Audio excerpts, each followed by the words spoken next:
From downtown, this is Tim Kitzer from NBA Jam, and you're listening to Nintendomain Podcast. Boom shakalaka! This week on Nintendomain, we got another Indie World Showcase. Hooray. Well, I'm officially more scared of fishing than I was before. Turns out I have a personal connection to the worst game ever made.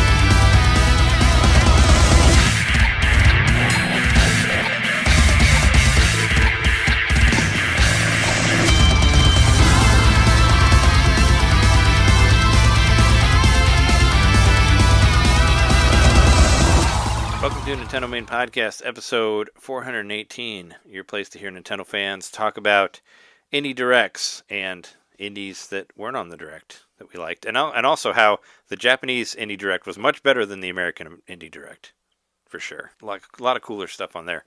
Some stuff so cool it doesn't even have an American name for it. But we are your hosts. I'm Trey Coils of Agony Johnson. I'm Jeremy. Hooked on poker. What is it? 2003 again? Mikowski. And I'm John, Don't Wear Ties Knitter. Yeah, ties are overrated. I've never seen you in a tie. Wait, yeah, I have.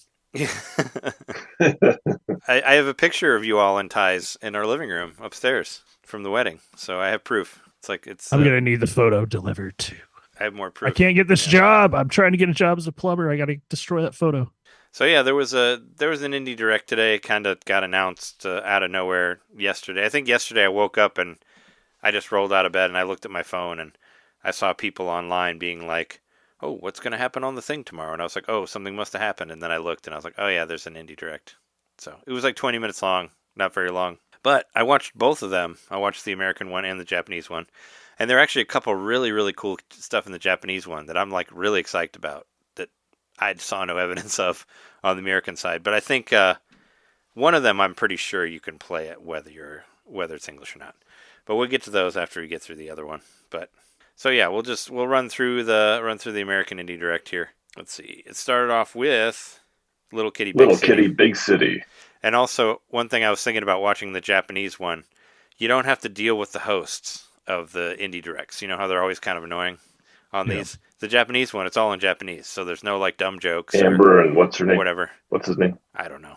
Yeah, some host that'll probably end up having a podcast that everybody will listen to whenever they get fired from this. But yeah, Little Kitty Big City. They did a little Zoom thing where one of them showed up as a cat, and then the rest of them showed up as cats. So I don't know. I've been interested in this game, Kitty Grand Theft Auto. You know, it looks like there's a little bit of a goose game in there. You have to annoy people and all that, and swat things off ledges. Yeah, it looks fun. I don't think you get to steal cars as a cat. That's too bad. I think this was on one of your bingo cards. It was earlier. Yeah, I did not do a bingo card this time around. Yeah, we never do bingo cards for indie ones, just because you never really know. It's pretty hard to. I wouldn't even know. I mean, the only thing I thought of is like maybe doing an experiment of just like, let's put down all the things from previous indie directs that never happened. Like, do you remember that crazy first-person shooter game that was supposed to happen that had like time where you like would go from one thing to another? It seemed like really complicated.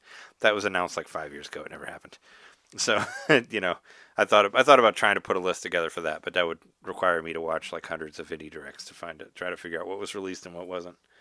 But I would make a bingo card of that just to see. That's vaporware.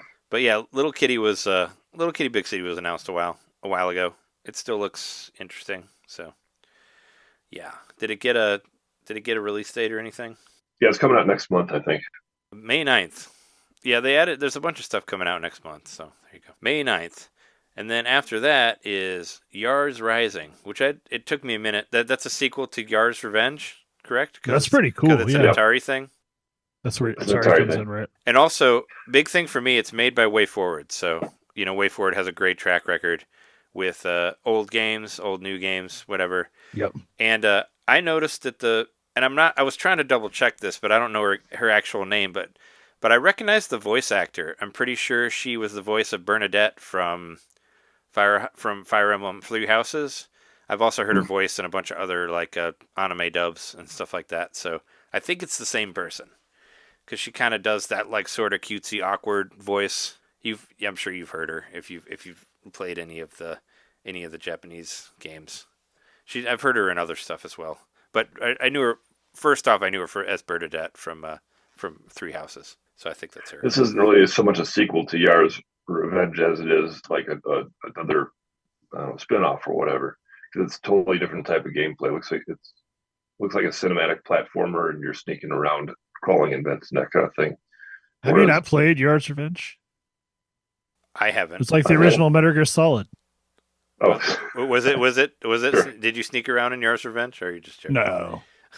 No, you were like a bug or something fighting, I don't know, another giant bug. But it was a shooter. Mm-hmm. It was like a really chaotic shooter. Yeah. Yeah. I mean, you can shoot. You can do some shooting here too. I just thought it. I thought it looked really good, and I did not put it together at all, like that it had anything to do with Yar's Revenge. I was just like, oh, this game looks cool. That's what I thought. Looks kind of Blade Runner. Looks cool. I do wish that Atari would start making like some original games though, rather than relying on their '80s catalog the whole time. You know, the guy who made Yar's Revenge would go on to make another great game, E.T. That's true. What's that? Look forward to E.T. Rising. Oh, did he make E.T.? Yeah, he did. Nice. They need to do it. They need to do a sequel to that. So that one I think is just 2024. I don't think it has an actual release date on there. But I thought it looked cool. I mean, I think it's, video games are kind of in the place where, and they've been in the place like this for a while, where it's kind of hard for you to throw whatever into like new properties and stuff like that because they're too afraid of losing money on it, and especially something like Atari, which it's not really people just rushing to be like, oh, a new Atari game, or at least I'm not. Maybe it's better to try to like go with whatever they have, and maybe if they can get people to buy that, then maybe just. But this one looks. I great. just like that. I like that's way forward. To, take it on this old license. Yeah, I mean, Way Forward is the big for me. I'm like, oh yeah, they're good. So there you go. So the next one is called Refined Self, the personality test game. That one looked kind of interesting. I don't know. You're like a wind-up, your little wind-up lady running around. I don't know. Looks kind of like a point-and-clicky 2D game. It didn't really like. Whenever I've said this before, whenever I watch these, I'm always like, all right, well, if this one was released today, would I be like, would I want to buy it or not? And that was no for this one. Yeah, it was no for me too. But I mean, it looks fine. It just, whatever. It just didn't really. And that's a summer 2024 game. So that's a ways off. Interesting thing that the company Playism, they actually had a different trailer in the Japanese Direct, or the Japanese Indie World. And I couldn't tell what it was, but I was way more interested in it. It was like a first-person 3D thing, but it looks like you're just kind of walking through like a subway maze, like underground train maze. And I looked it up on the Japanese eShop, and it's only a few bucks. It's only a couple bucks. It's cheap. It's like 400 yen, so that's probably like $2 in American money. And it just looked interesting. It kind of looked like this this like underground subway train maze thing, and I was like, "Oh, this is cool." So it's called Exit 8, I think is what it's called. So I thought that one looked cooler than this one, but whatever. And then we switch over to was it Sticky Situation? Is that what it's called? Sticky Business.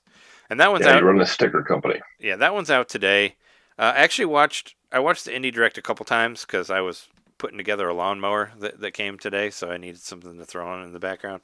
Nice. And the second time around seemed a little more interesting to me. I guess I'm probably still not going to get it, but just because they were talking about like you get to know your different sticker customers, like they all have different orders and different backgrounds or whatever, and that's kind of where the interestingness comes from it, I guess. I don't know.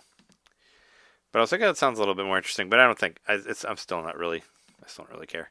But that was not compatible with the Game Boy printer, so I'm out. Yeah.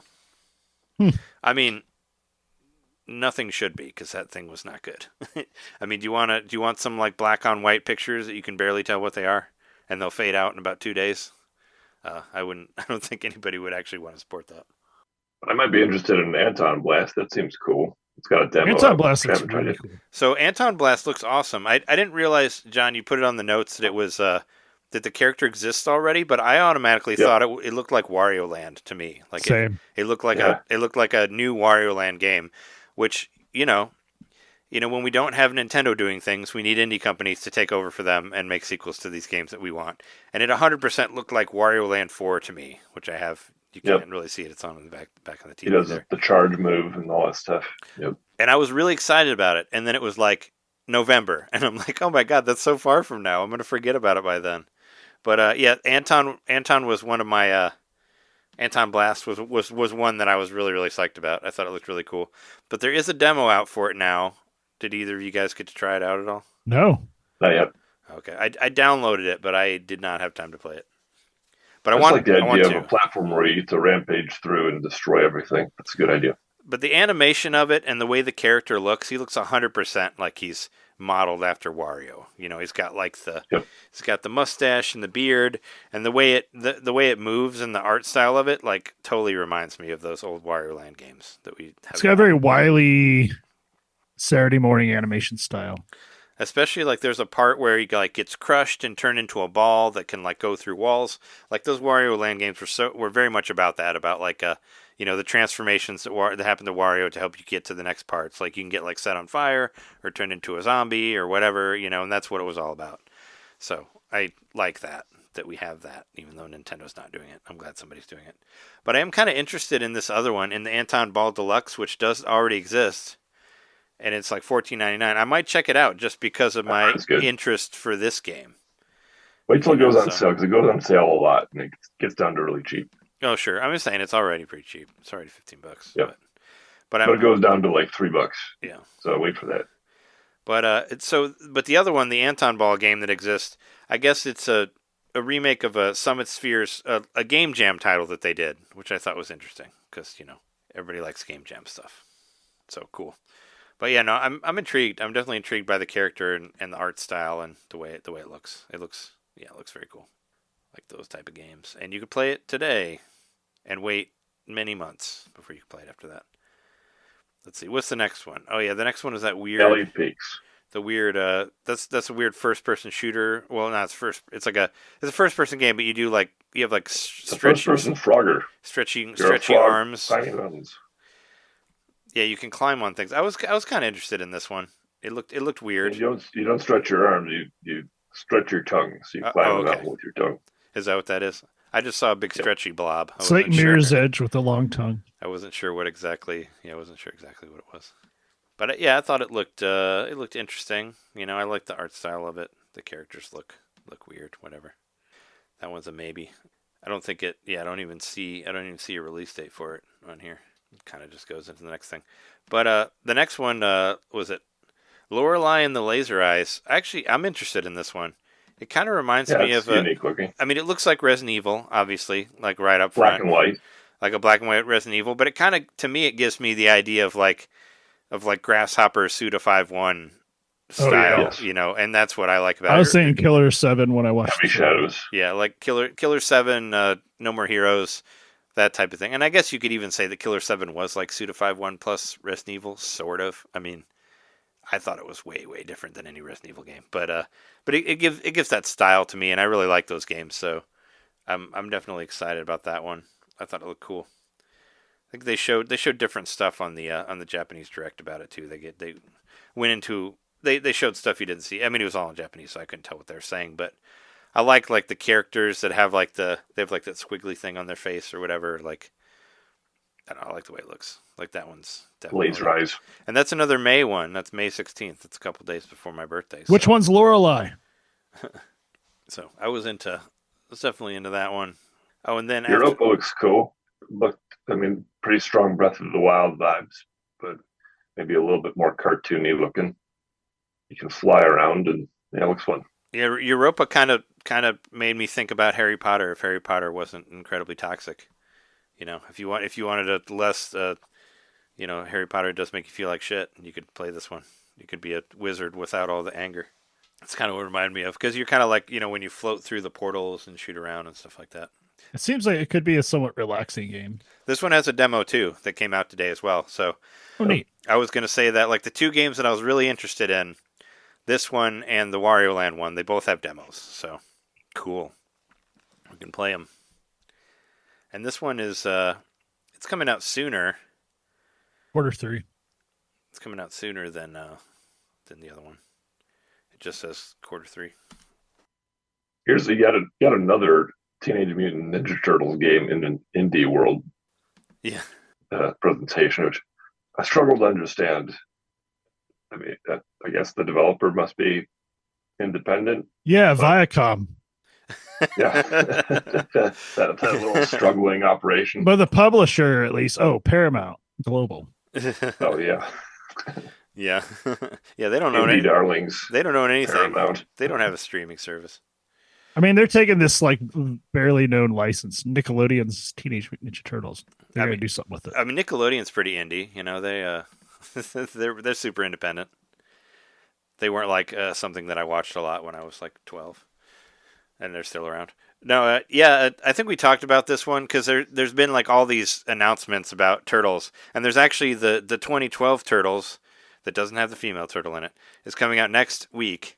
So it's right around the corner. Or next week. It's going to be streaming. The 2012 one is coming out. So I'm kind of excited about that one.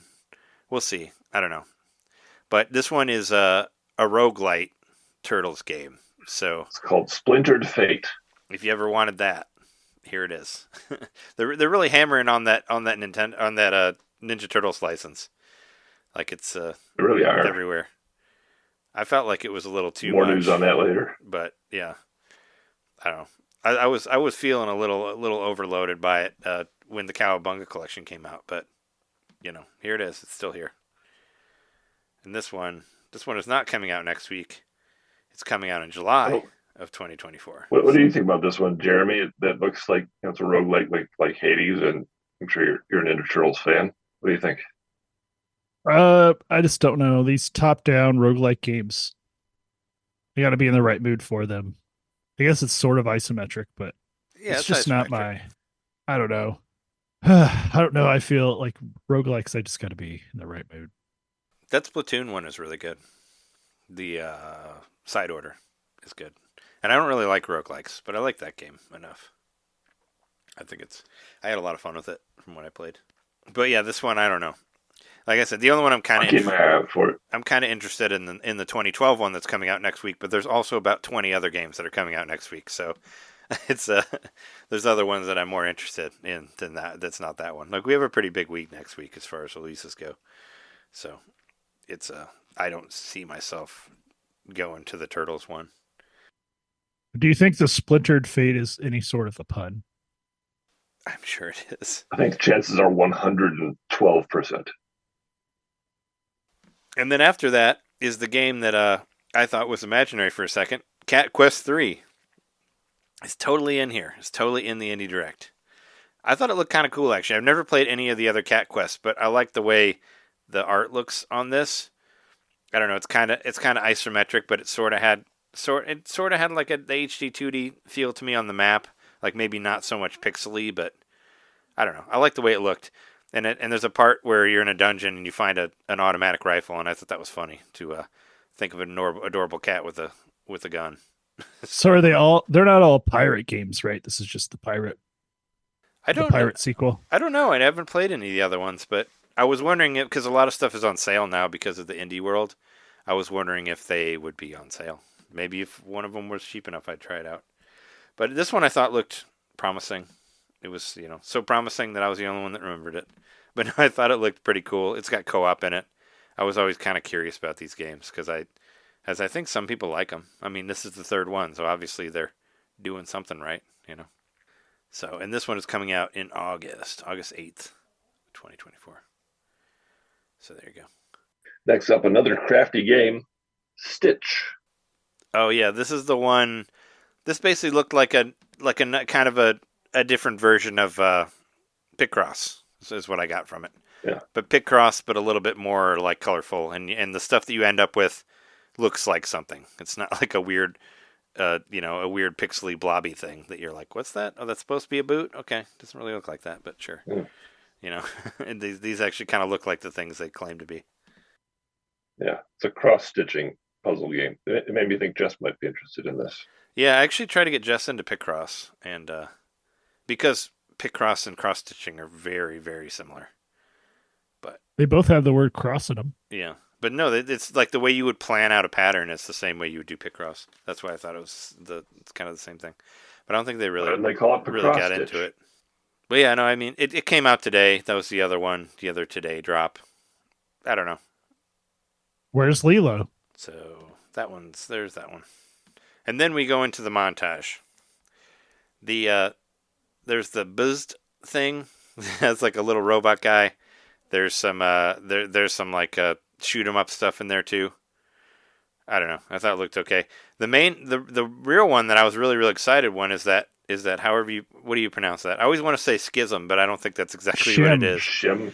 But Shim, this game was actually right up front and center at the beginning of the Japanese indie world, where they spent a lot more time on it. And this one I actually was really excited about when I first saw it. It looks cool. Like where you jump. You've heard about this before. I've seen it before. It was another Dredge. Time ago. Yeah.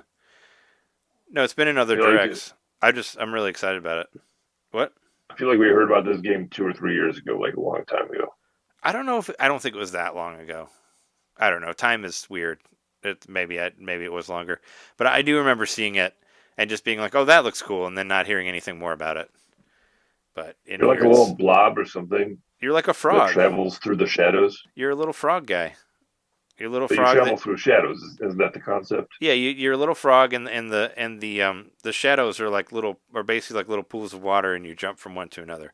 It looks really, really cool. Like the art design. The art style gives me. I mean, it's not exactly comparison, but kind of Where's Waldo vibes. Just like looking at this wide view of a big city with lots of stuff going on, and there's this little thing traveling around. Yeah, they showed different footage for this in the Japanese one than. I mean, it kind of reminds me of a 3D Frogger, to be honest. Looking at video of it, kind of, I guess. True. But I just like the idea of it was just a really cool, unique thing that I'd never seen before. Jumping from shadow to shadow.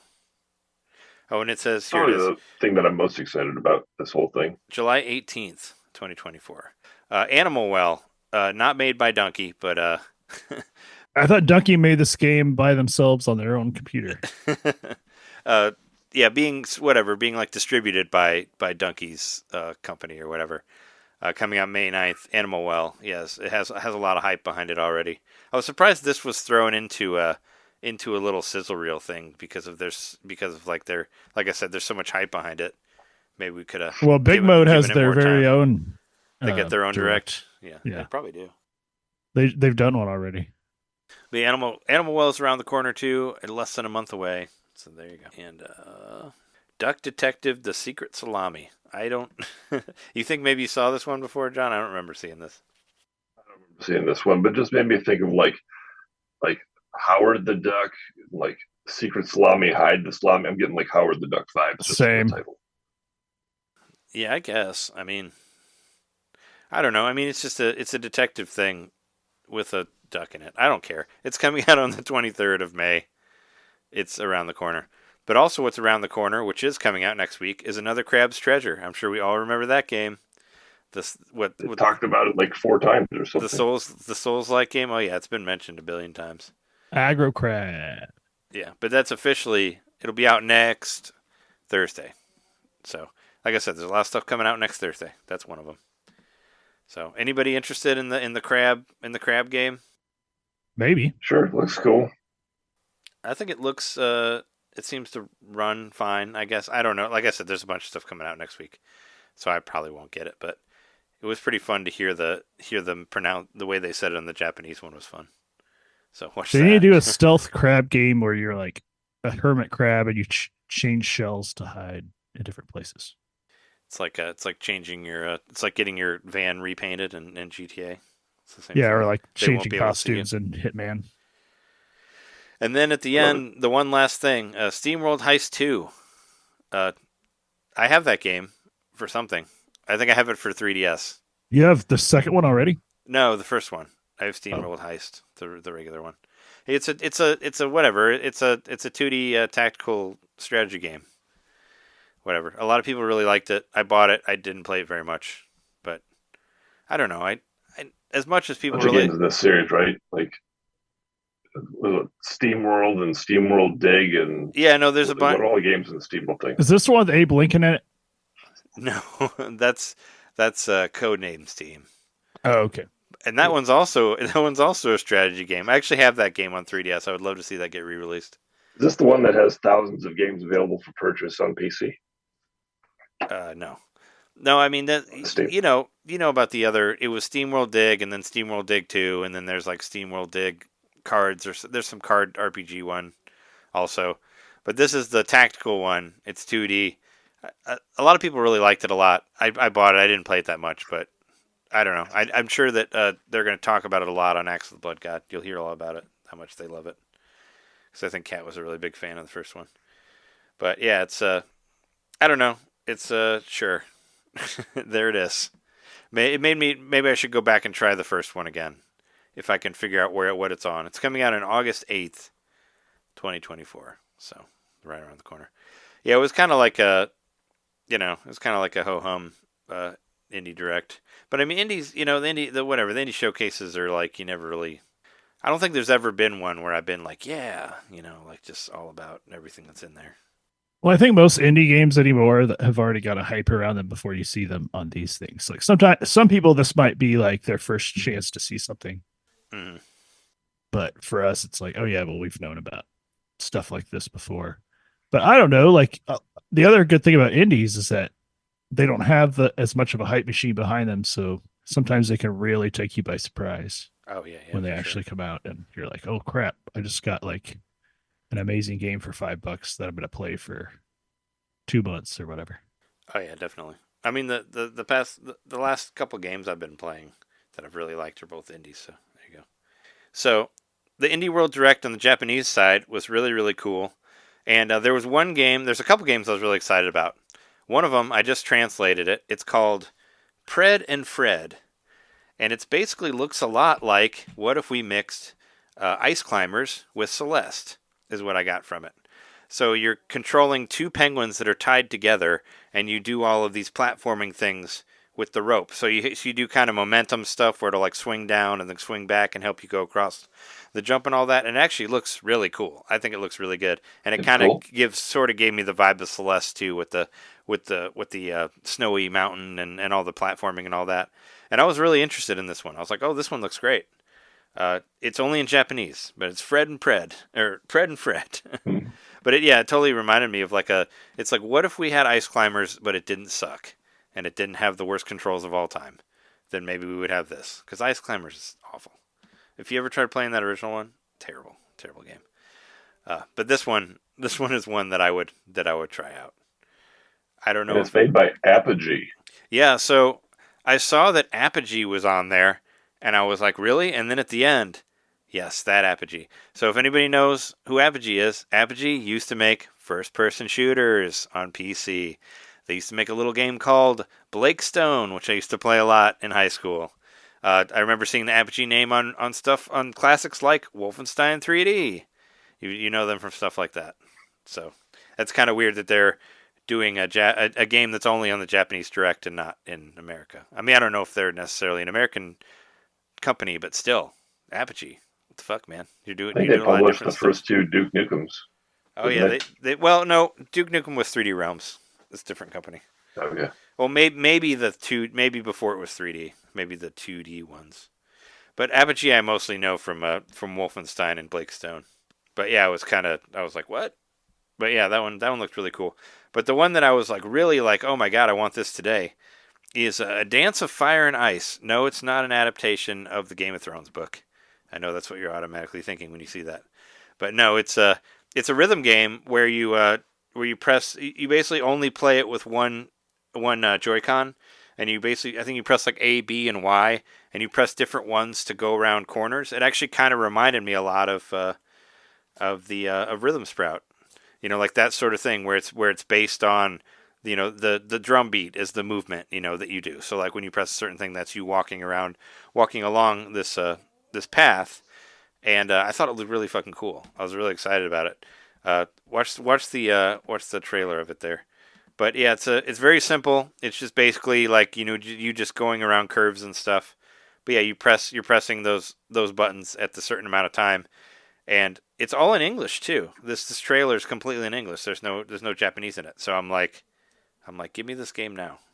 But it doesn't have it just says 2024 at the end. But I was hoping. I even checked the Japanese eShop to see if there was like a demo or anything.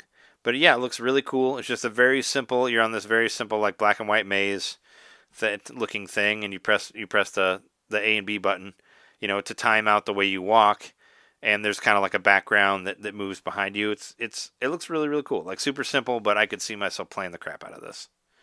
So, yeah. I'm going to buy that shit on the Japanese eShop when it comes out. And it should come out here because seems like that it would easily sell to people who like rhythm games. I think it looks really cool. So yeah, I was like, why was this not on the other one? Let's see what else. Was a Ranger? Did that already happen? Was that on the Partner Direct? I don't know if you guys saw it. It's basically You know what that is. It's the game where the world changes, where like shifts, like you're on a conveyor belt. But it might have been a different game that was on the Partner Direct. Anyway, click on the link that's on the thing that's on the outline and look at it right now and tell me if you've seen this game before. Is this a slide puzzle thing? That's what I'm saying. Doesn't this look like the one that was on the Partner Direct? But I don't know if it's the same game or not. This is a different game. Yeah, it looks cool though. Regardless, it's called the Ranger, and the other one. Yeah, this is a different game. It's not the one from the Partner Direct. No. Yeah, what's that one then? You remember what I'm talking about, right? I know what you're talking about. I think Jeremy was had some interest in it. Yeah, I know. This looks very similar, but man, it looks super similar. Right? I kind of thought it was the what same we're game. looking at is, it looks like top down. It's the same game. Zelda style game, except for your. Yeah, I was gonna say it's all slide puzzle based. It's the same game. I just looked at the Partner Showcase. So a Ranger was announced in the Partner Showcase from February, and it is the exact same game. I don't know why, but this version of it on the Japanese one seemed more intriguing to me. I guess because it involved like weapons and stuff that you would move. But yeah, you're like you're shifting through a level, and there's kind of sort of RPG-ish stuff there, but it's all about like slide puzzle thing.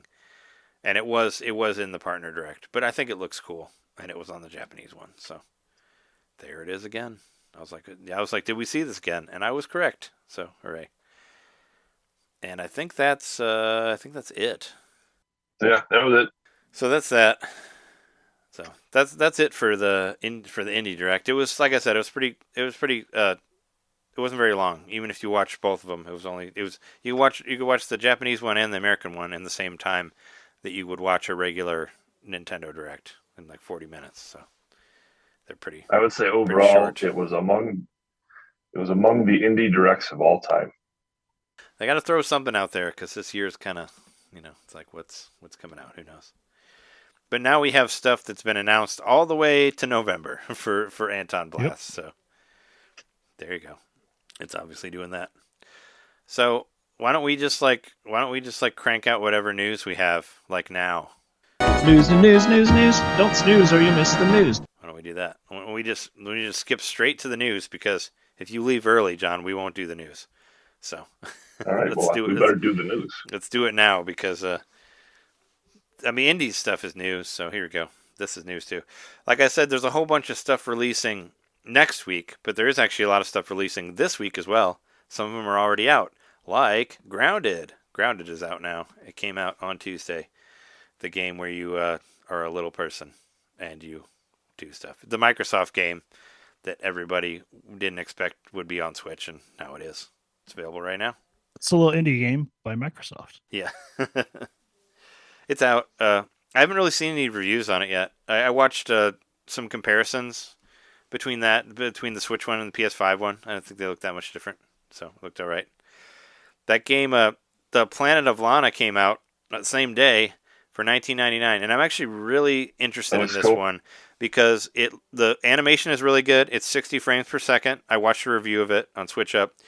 Interesting though, the soundtrack. Yeah, the composer is the same. Takeshi Furukawa is the same composer who did like Last Guardian and all those games. Oh, wow. So that was kind of something that was unexpected. But apparently the soundtrack is amazing as well on it. So that one's definitely under my radar. Of maybe I probably won't get it now, but when it's on sale, I want to check it out because I think it looks really cool and it was reviewed really well too. Slave Zero X is also out this week. Yeah, that came out last week, but we didn't mention it. But yes, it's out now. Slave Zero X. No reviews about that one either, and it's like, isn't it like it's expensive for me? It's like 30 or 40. It's like, I think it's $30. Yeah, I don't know. I'll wait and see. I haven't read any reviews, but I'm curious about it because this random Dreamcast game from 1999, which I thought was very mediocre at the time, all of a sudden is getting a prequel 25 years later, like totally unexpected. So I'm curious just because of that. Yeah, we'll see. I'm curious about it too. I'm not curious enough to throw like $30 on a thing that just sounds like a cool idea, But I want to see. I want to see somebody say something about it. Like nobody's. I feel like people don't even know that it's out there. I'm surprised there's not even a Switch Up review of it or anything yet. I can't even seem to find it on the eShop. But I know it's there because I've seen it. I saw it came out. It came out last week. But yeah, it's curious about EQ Unite. This is one of these Sunsoft games that was mentioned recently. Yep. Apparently, it was compared to some other type of game, but it's supposed to be an improvement. Like this game was not very well regarded for at the time. Like even Sunsoft, when it first announced this sequel, said, "Hey, this was like a bad game, but we think this new one will be the fulfillment of the original vision." So I don't know. Seems kind of interesting to me. Yeah, I don't really know. I don't know what exactly it is. I just knew it was a Sunsoft thing. That's why I put it on there.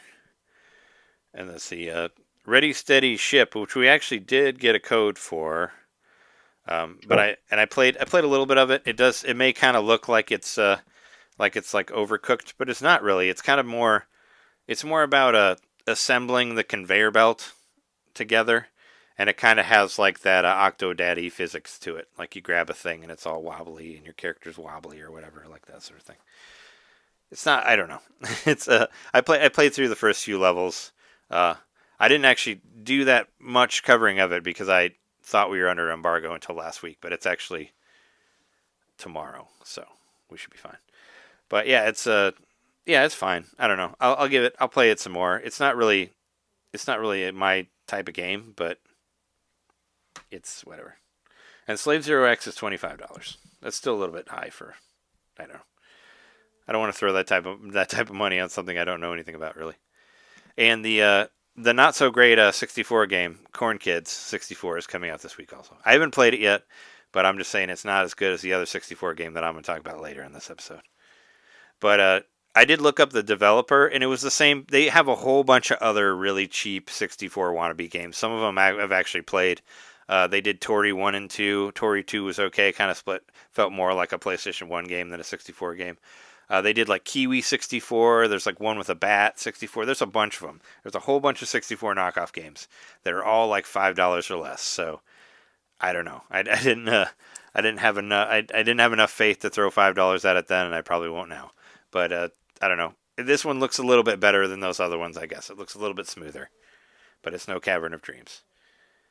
But yeah, those are the releases that I know of that are come out this week. In between this week and last week, though. I guess this is part of what I've been playing too. We had some new stuff come to the Nintendo Switch Online, including the one that everybody's really been waiting for, Wrecking Crew 98. It's here. Finally. I never even knew this game existed, but it's almost like a Mario All Stars of sort. You can play Wrecking Crew 1 or Wrecking Crew 98. You can pick either one from the opening menu.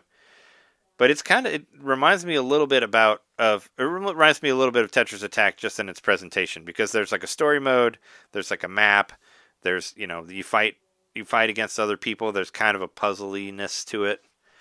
I'm not sure how exactly to play it. I haven't translated the instructions yet, but I did translate the story, so I did see that, which wasn't really a whole lot. But I mean, I don't know. It's something I had never ever heard of, and it looks pretty good for a Super Famicom game, so there you go.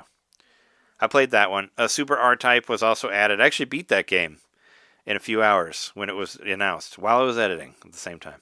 But I basically like kind of rewound through the whole thing. But I've never really played any of the R-Type games, so it's kind of fun to play through. They're pretty fun.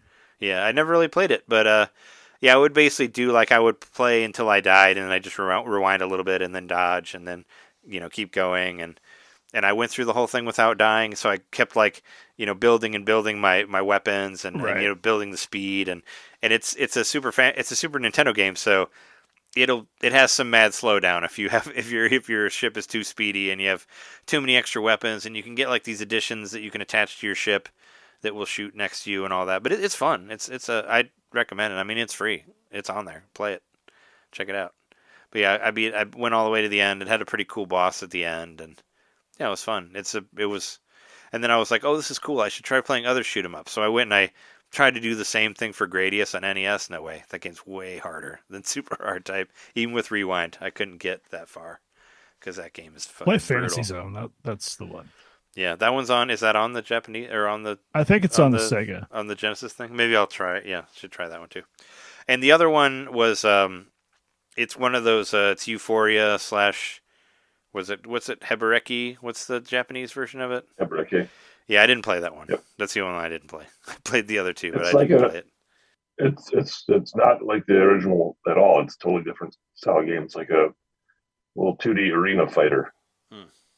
It's almost like a Smash Brothers or something. Oh, weird. Yeah. So there's those three, and there was another RPG that was added to the Japanese one. Do you know what that's called? What the other one was that they added? I don't know what it was called. I was trying to figure it out, but yeah, it looks like something I've never heard of before. Almost like it's kind of like an Earthbound in style, but it's not Earthbound. Yeah. See, I couldn't tell if it was an RPG or if it was like a point and click kind of thing. Oh. Yeah, I thought it was an RPG. I mean, just my own, I guess, what I thought of it, but I didn't look into it that much. But yeah, that's what came out for that. What else do we have on there? Got a new demo this week, Penny's Big Breakaway. I'll talk about that later. Oh, okay. Full games. There's some full games announced. This is one for Trey. One Piece Odyssey. Yeah, I am. I'll probably end up getting that. There must have been. I was trying to figure out where exactly it was announced at. Was there like some event or something like that? That was. I just saw it pop up on YouTube. Yeah, I saw it popped up. I was wondering like where exactly it came from, but it doesn't matter. Yeah, One Piece Odyssey. That was the turn-based RPG that was supposed to be good, but a little bit on the easy side. If it, it's coming out in July, end of July there. So I'm intrigued by it. I wanted to play it, and I was thinking about getting it on PS4, but as anybody who listens to this know, I play the Switch much more than that, so I might as well just buy it for Switch, because then I'll actually play it. So, but yeah, no, I'm excited about it. I'm planning on probably getting it, depending on whatever happens at that time. Sunsoft is putting out a retro game selection with 3 Famicom games in one. The games are Wings of Medora, 53 Stations of the Tokaido, and Ripple Island. I don't know anything about any of these games, but hey, I like Sunsoft, so there you go. Oh wait, April 18th. That's like now. Yeah, that's almost now. Adding to the week of shit coming out. Did you see this Pac-Man Megatunnel Chomp Champs game? I guess this is what they're putting out to replace Pac-Man 99. So I don't know. I thought really look into it. It looks interesting, but you have to buy it. It's not a free to play thing. So, and it's like it's more Pac-Man Battle Royale stuff. But always when I see something like that has a price tag attached to it, I'm like, how many people are actually gonna pay the money Like how many people will there actually be there? Like what will the online community be like? When it costs like $25 or something like that. So that's what I'm curious about. But it's coming out on May 9th. I don't know. It looks kind of cool, I guess. I mean, I don't know. I have so many Pac-Man games on the Switch. I don't need another one. It's not really like, I don't know. It's not something that I'm automatically like, ooh, more Pac-Man. I need Pac-Man. I don't know. I already have like the Pac-Man collection or whatever the fuck it was called. I have that on there. Yeah, I'm all good on that. So, but it looks kind of cool. It was something that just kind of came out of nowhere, and I'm like, oh yeah, there's that. But the thing that I am buying 100% is Wrath: Aeon of Ruin. This is the new first-person shooter that's done by 3D Realms, the people who did Duke Nukem 3D, and they also did what was the other one? Ion Fury. But yeah, it's another one of those, like just a really really cool first-person shooter, pixely shooter that I like so much.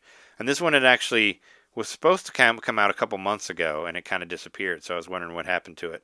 And then it's reemerged with an actual release date. So I'll be playing that next Thursday. So hooray. Maybe I'll stream it or something if I feel up to it. But yeah, it looks really cool. It's you get to destroy demons with guns and all that fun stuff that I like. So hooray. Bad news. World of Gear 2 has been delayed to August. That's okay. Oh. I don't remember what the original release date was, so that's fine. It was originally May 23rd. But now it's coming out August 2nd. Well, May was already kind of crowded. So I'm fine with that. I like how they said in their Twitter, they said, we're pumping so much goo into World of Goo 2 that we need to enhance the game's launch date by moving it to August 2nd, 2024.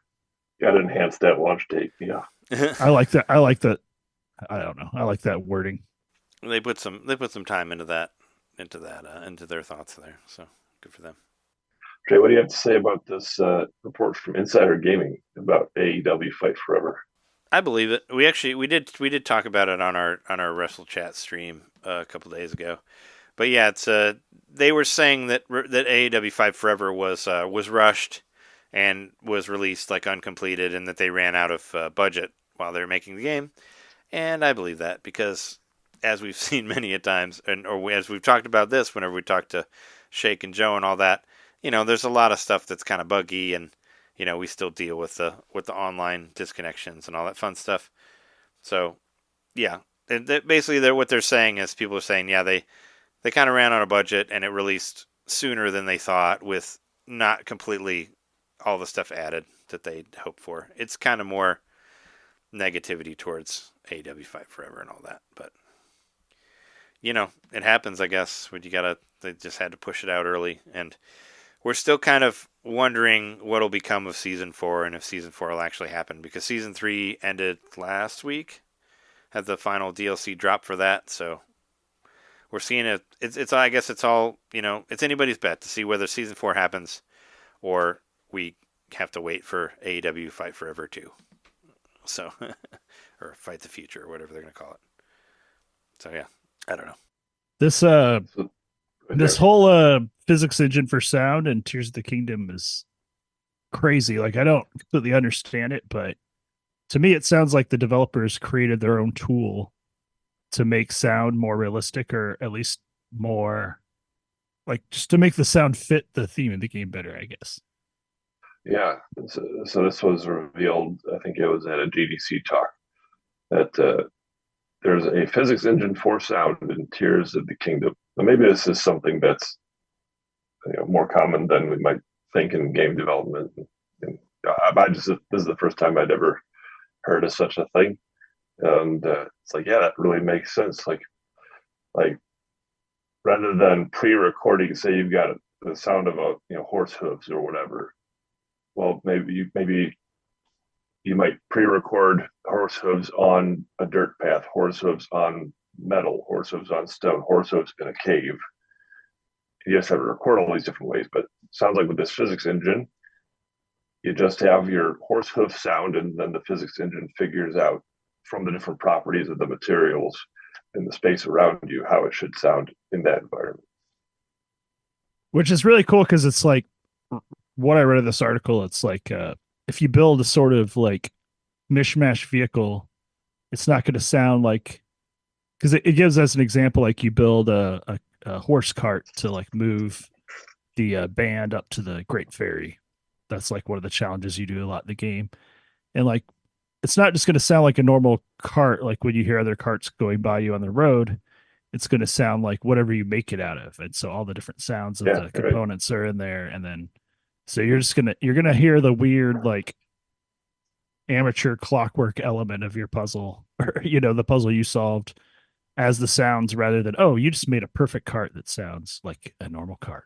Yeah. So if you have like a piece of it, like hanging off the end or whatever, like it would, it would have that as part of the sound, which that's really cool. And there's so many, there's like a bunch of different wheels and stuff you could put on stuff in this. So like the different wheels make different sounds. If they're working against each other, they're going to make like weird sounds too. I mean, it just makes the game seem even more complicated in the end. Like of how did they put this together? Much like many of the things that I built for that game. Same. Complicated, and how the hell did he put it together? Doesn't make any I sense. tried to make like the tallest like cart I could by using the like the balance thing on top, but it would still like get really wobbly. It's pretty wild stuff. But what else? What else do we have here? You guys all heard of Super Mario Eclipse by now? I'm sure there's a mod of Super Mario Sunshine, which it's either coming out soon or it's been out. I don't know, but that's not the news right now. The news is that the same team that made Super Mario Eclipse has also recreated the 2001 Space World demo. And I think it's cool that people like interesting remember these things from way back when, that like are fragments somewhere in the recesses of my memory, like maybe seeing a video clip here and there. Someone bothered to go actually like recreate the whole thing. It's wild that somebody will take like something they saw that Nintendo put out at something and recreate it, but then you have people like Night Dive Studios that actually release games that have that stuff on there. Like you could play like the E3 demo for Quake 2, or you could play like the very first level that was ever shown on Dark Forces and stuff like that. Like people actually do this, but Nintendo doesn't. So people have to just recreate it on their own. Like they don't ever do, as good of a job as like, any of those other, like the people who did like the Atari game, or like I said, or all the Night Dive stuff, who actually do like recreate these levels within their games or game releases. We get our Super Mario collection or whatever that had just like 3 games just slapped together with nothing else, and it didn't even work right when it, they had to patch it later, like it didn't even have like a inverted aim, which it originally had, and like all, and we had to like add the GameCube controller support later. Like it was broken from the beginning even. So, that's Nintendo for you, I guess. So this is video game adjacent news, but back to Ninja Turtles. Mm-hmm. This got me excited. This is like the fulfillment of a long held wish. Paramount is going to release a live action R-rated adaptation of the Ninja Turtles graphic novel, The Last Ronin. We are getting a bloody, foul-mouthed, R-rated Ninja Turtles movie. I'm excited about that. I mean, let's do it. I've heard a lot about The Last Ronin. I mean, I'm sure both of you have as well. Where all the turtles are dead except for Michelangelo, who was like the most fun-loving. Spoilers. It's going to tell you this in the first paragraph of the comic. I mean, it's the whole premise of it. Like you're going to know this in 2 seconds of the movie. Anyway, they all die except for Michelangelo, and he's the last Ronin that's all angry and cussy about everything, but he was the happy one. But yeah, there was a rumor. Do you guys remember this? 20 years ago, this is around 2003, 2004, that John Woo is going to make a Ninja Turtles movie. I'm so glad that didn't happen. I mean, what would be worse, Michael Bay or John Woo? Like, what would you take? I mean, we did get the Michael Bay Ninja Turtles, but John Woo. I mean, yeah, sure, he made a couple great movies, but what has he done for us lately? Nothing. Like, do you ever play Stranglehold? That game was nobody liked that game. I mean, sure, Turtles and Doves would be a great thing. He'd just have doves coming out of their assholes, and that'll be the movie. I don't know. I mean, I'm excited about this. I mean, I'm gonna have to read the comic, of course, before I see the movie, so I could be like, the movie not as good, but it gives me more excitement towards reading that comic book. I'll have to get it sometime. But no, yeah, sure. I mean, there's all another like thing to prove that our generation is never gonna grow up. Ninja Turtles just won't go away. Well, it will when our generation starts dying off more, and then we'll not have anything to watch for ourselves. But we're finally going to get the real blood we wanted to see in the cartoon our whole lives. I mean, the original Turtles movie.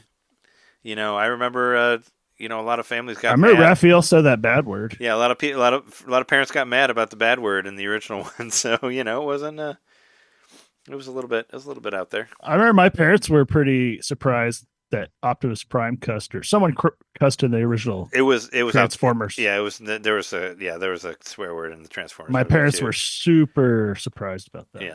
Yeah, that one. Well, I found out later. I didn't remember the actual movie. Well, they also killed like half the cast in that movie. I was devastated when I saw that in the theater. They killed everybody. And Orson Welles was in it. And he died also in real life in that movie. So I mean, he had to be replaced by Leonard Nimoy because he died like halfway through. He didn't even do all of the voice. So I mean, there's death everywhere in that movie. It was devastating. But yeah. I gotta say, some say it was the Citizen Kane of Transformers movies. I mean, I'd say that it's definitely the best one. I mean, there's not a whole lot to put it against. It's that and the Michael Bay one. So yeah, it's definitely the best one. So this live action Ninja Turtles movie, I hope that this is not live action like the Michael Bay Ninja Turtles movies. Like, I don't want to see some giant CG, monstrosities. Please put somebody in rubber Jim Henson suits to make this movie. Like, do it like that. Practical effects. Yeah. Come on. I don't think we'll see that in this day and age, unfortunately, but it would be cool. But I mean, big companies, especially for the Ninja Turtles, we're not going to see that. Just because. But hopefully we'll have something that looks better than the Michael Bay one. Because, yeah, they did look like giant monsters. It's like, how can they be ninjas when they're fucking huge? I don't know. It's kind of hard to sneak around when you look like kaijus. But, whatever. I mean, originally they were just going to be aliens. Like, you remember that? So at least we didn't have that. Oh, yeah. I don't know. I've never seen those. I've never seen those movies, so it doesn't matter. I saw the first one. One time, Jess and I went to a drive-in in Wisconsin. We went to go see Guardians of the Galaxy 1 at the drive-in. It was great. And there were two drive-ins like right next to each other, like facing each other. So we were watching Guardians of the Galaxy, but if you looked in the rearview mirror, you could see Turtles playing behind you. So I did watch. That's the most that I watched of the Michael Bay Turtles movie was through the rearview mirror of the car while we were watching Guardians of the Galaxy. So that's the most that I saw of it. And, if you have to see that movie, it's the most appropriate way to do it. And that was enough. That was enough for me to see of it. I was like, okay. I don't know. I was just kind of curious, but I never watched it. And I was like, I can't stand Megan Fox. Or Shia LaBeouf's in there, too. Ooh, this is two double bads. Or no, Shia LaBeouf's. Shia LaBeouf's in Transformers. Sorry. Transformers. I switched both of them. Anyway, that one's terrible also. I mean, all the Michael Bay stuff it all just blends together. We got some Shadow the Hedgehog news. Keanu Reeves is going to be Shadow in Sonic 3. How do we feel about that? I feel fine about that. But isn't Shadow supposed to be like, I don't know, not stoned all the time? I mean, I like Keanu Reeves, but I mean, I didn't think Shadow being like, whoa, I know Kung Fu, Morpheus. Like, I don't know. I would have cast him differently. You're magnificent. Maybe have, I don't know, maybe have one of the, like maybe you get Big the Cat cast. We could have Keanu Reeves on that. I don't know. I thought Shadow should be a little bit more edgy and more mysterious. I don't know. I say Keith David. Put Keith David on there. He's great. He's a great voice. He was the voice of Spawn in the Spawn animated series. Seth Rogen. Among a million other things. Have him be on there. Keith David's badass. Just have him be the voice of everyone. Let's just really re-release the whole thing with all Keith David voices.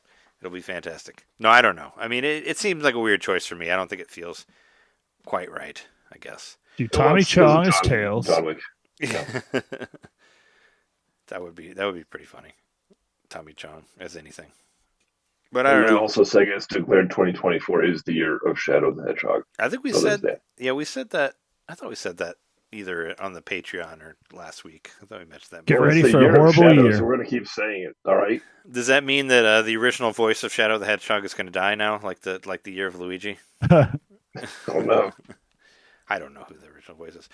Just because of the year of Shadow the Hedgehog and because I've seen a whole lot of people talking about it, I was like, I wonder how much that Shadow the Hedgehog GameCube game is. It's not cheap.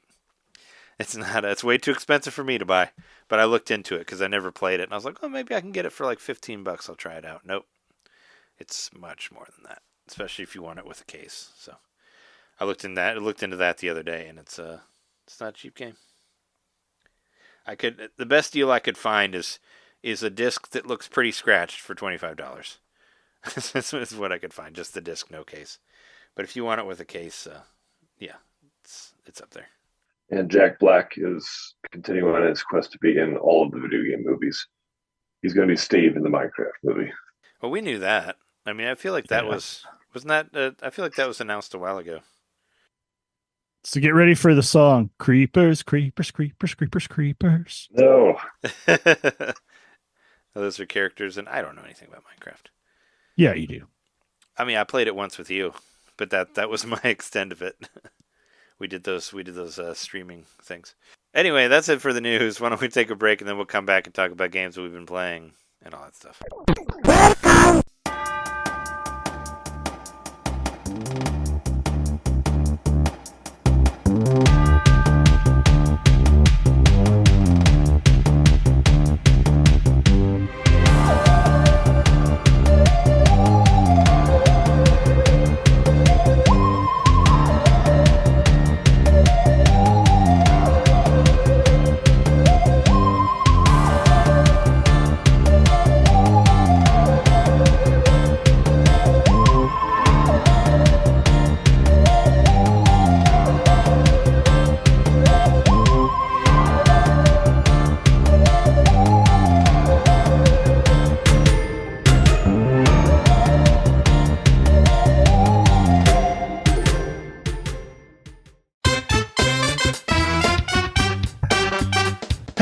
Hey, you. It's me, Mario. Yeah, you. Subscribe to our Patreon to hear our bonus shows, which happen every month. I'm tired. Tired of all the big corporate podcasts spoon-feeding you the same old video game news on every single show? Spaghetti. Ravioli. Then expand! With Nintendomain Expansion Pack. It's us talking about old games that were important to us. It's us interviewing people that we meet at conventions. And heck, it's live shows from those same conventions. It's basically everything you could want that Nintendomain ever made. Here we go! And it's just $1 a month. That's less than a bad indie on the eShop. It's $12 a year, which is less than Nintendo Switch Online. Thank you so much for subscribing to our Patreon and supporting Nintendomain. Just go to patreon.com/Nintendomain podcast and hey, Mario, let go. Whoa! He's throwing us back to the show. So long, Bowser. Patreon.com/Nintendomain podcast. Game over.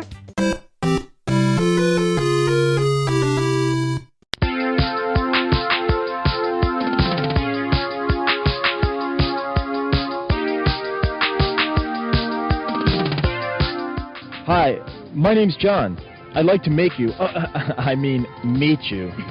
least he speaks his mind. Hi, I'm Jane. God, he's cute. Great smile. Jane? John and Jane. Corny. I guess I could change my name to Tarzan. You know what? I really have to go, but it was nice meeting you, John. Wait. What are you doing later? For lunch? Can I buy you lunch? I can't seem too eager. Let's see how he handles rejection. I don't think so. Wait. How about dinner? A weekend in Paris? 5 minutes of conversation. I promise I'll be good.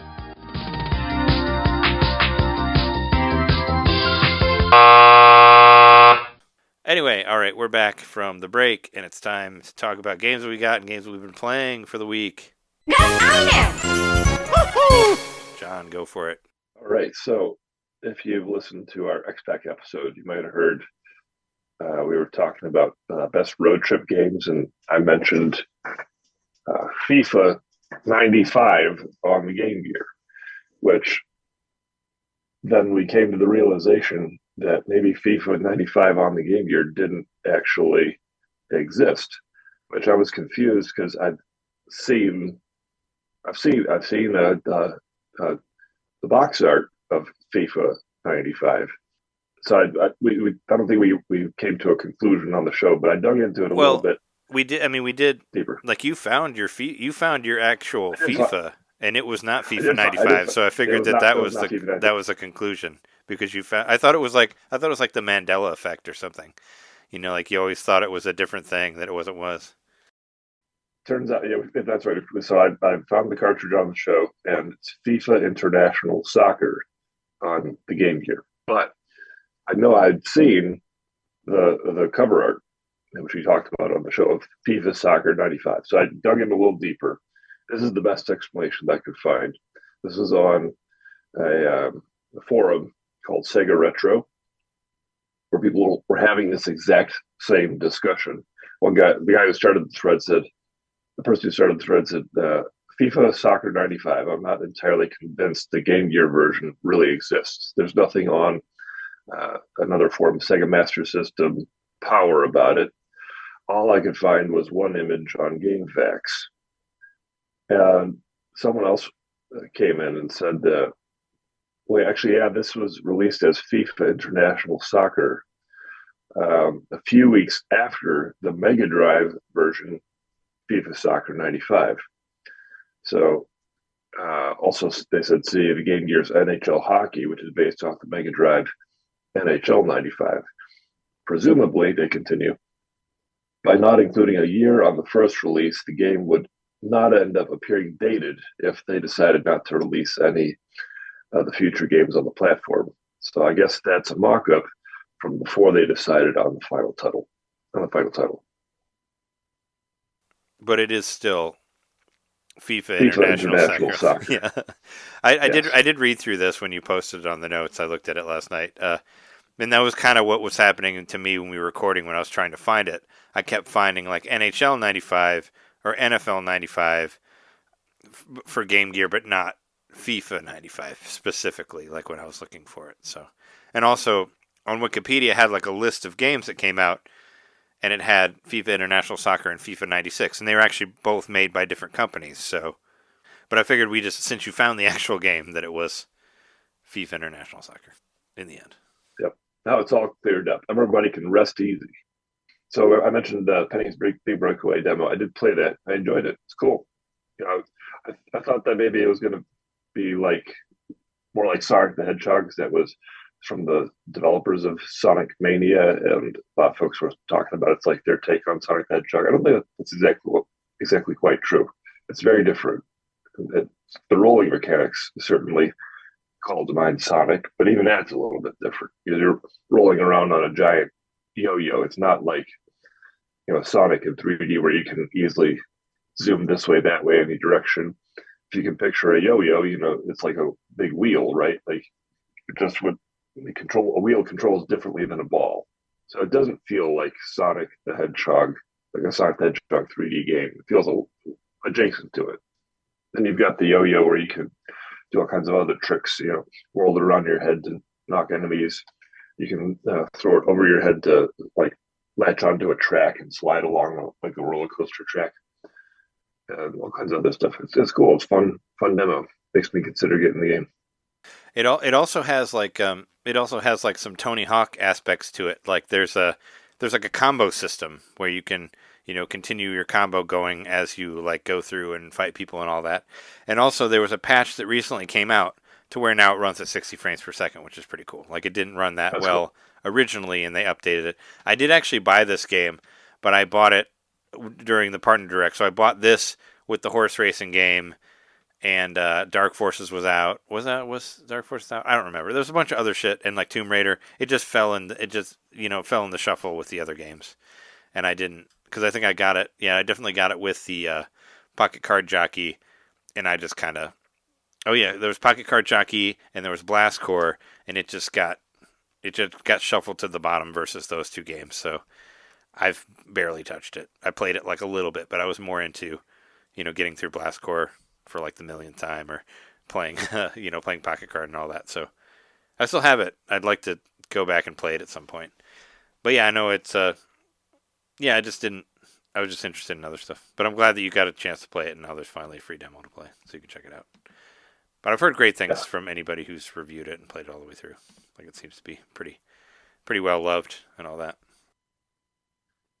Picked up a couple other games unexpectedly this week because this one company had a big sale. A lot of their games were going down to like $2, $3. It's a company that I hadn't really paid attention to before. Like I can see their games on the eShop, but it didn't click with me like what kind of games this company likes to put out. And a lot of their games, it turns out, are cinematic platformers, which is a genre that I've mentioned a lot on here and I really enjoy. And these games were so cheap, I just had to pick a couple of these up. Um, Arise, a simple story definitive edition. So by the way, I haven't played much. I'll say 1 second.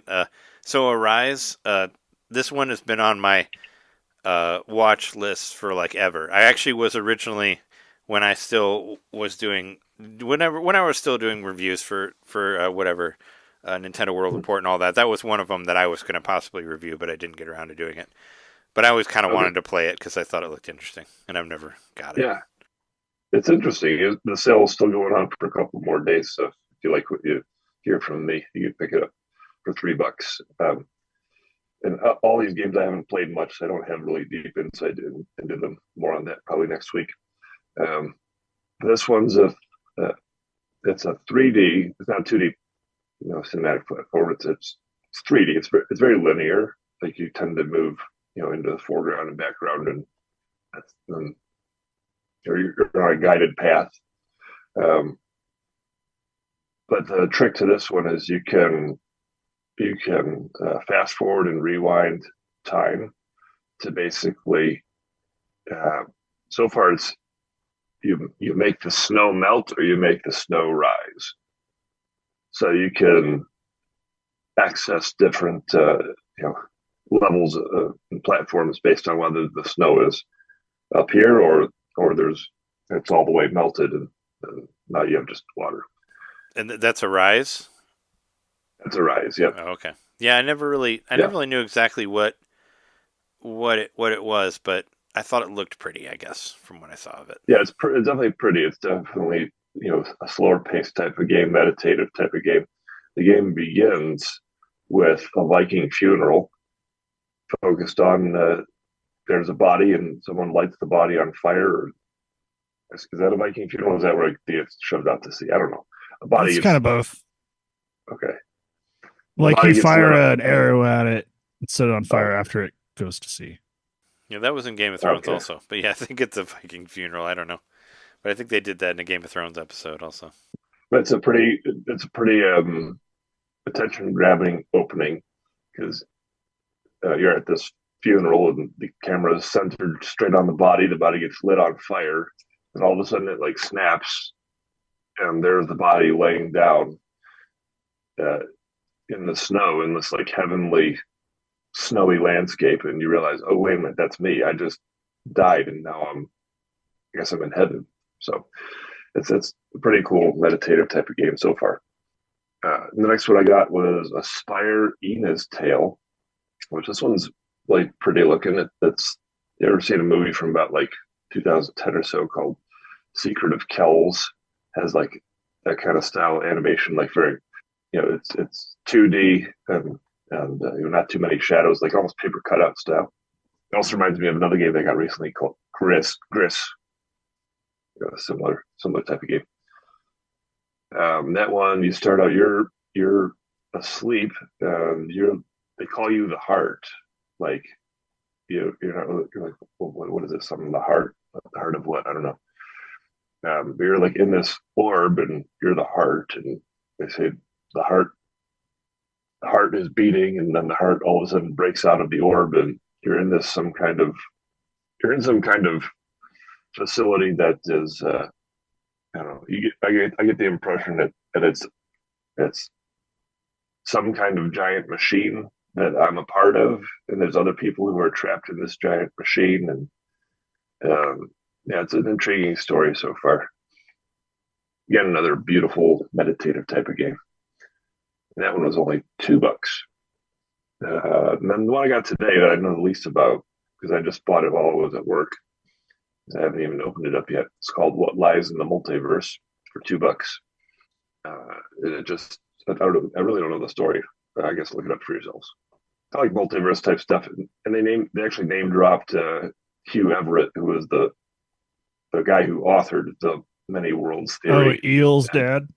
Eel's dad. Yeah, they name dropped him. The main character is named Everett after him. So I was like, oh, that's pretty cool. I got to buy this game. That seems like a very John appropriate nod.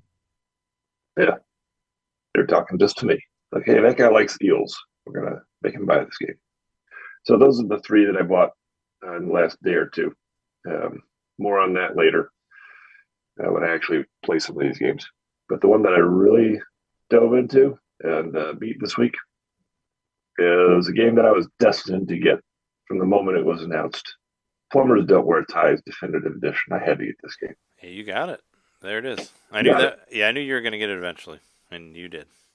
So for anyone who doesn't know, this is a game that was originally released for the 3DO back in 1993. It's a visual novel in the very loosest sense. Like, it's purported to be a romantic comedy.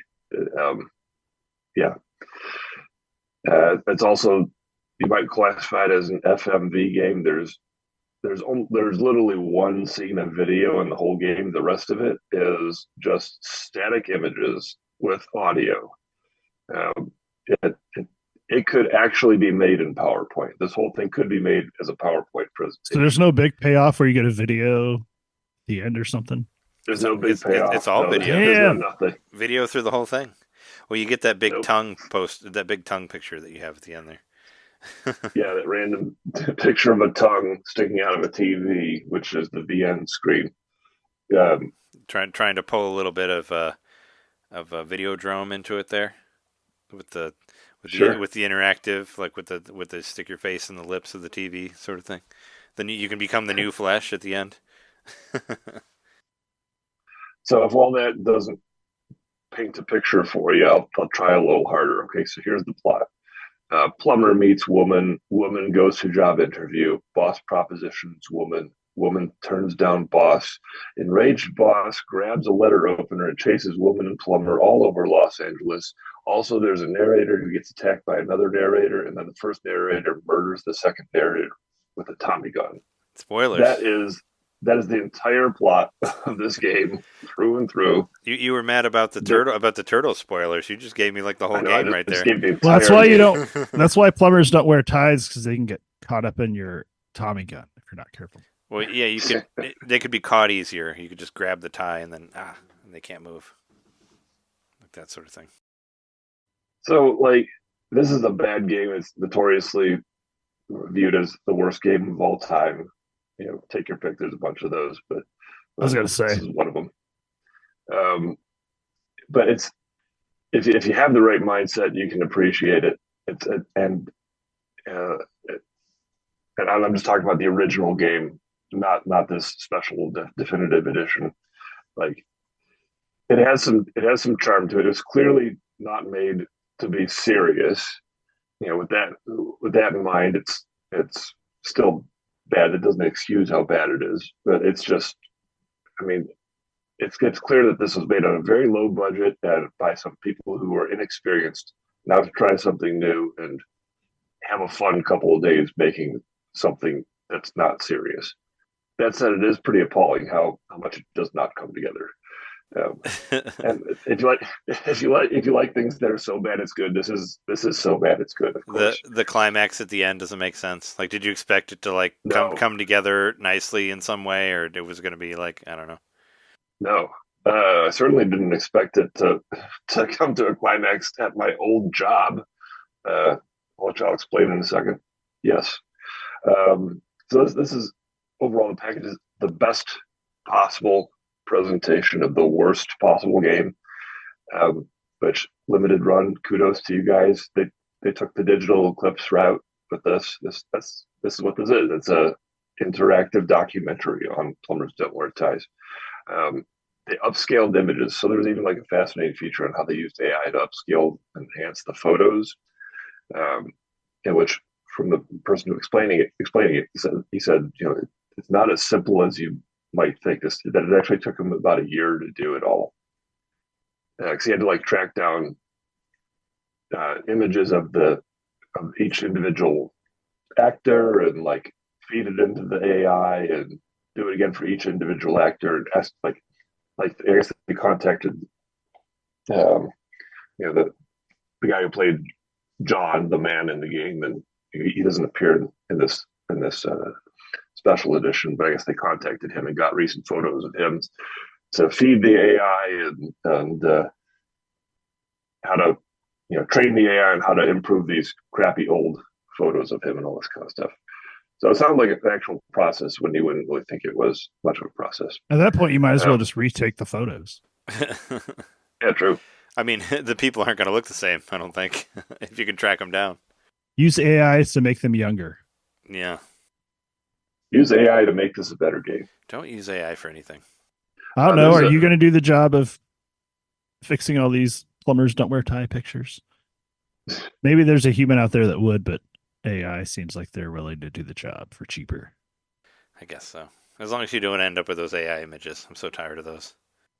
There's a cool bonus game in there. Like, there's all kinds of interview footage, and one of the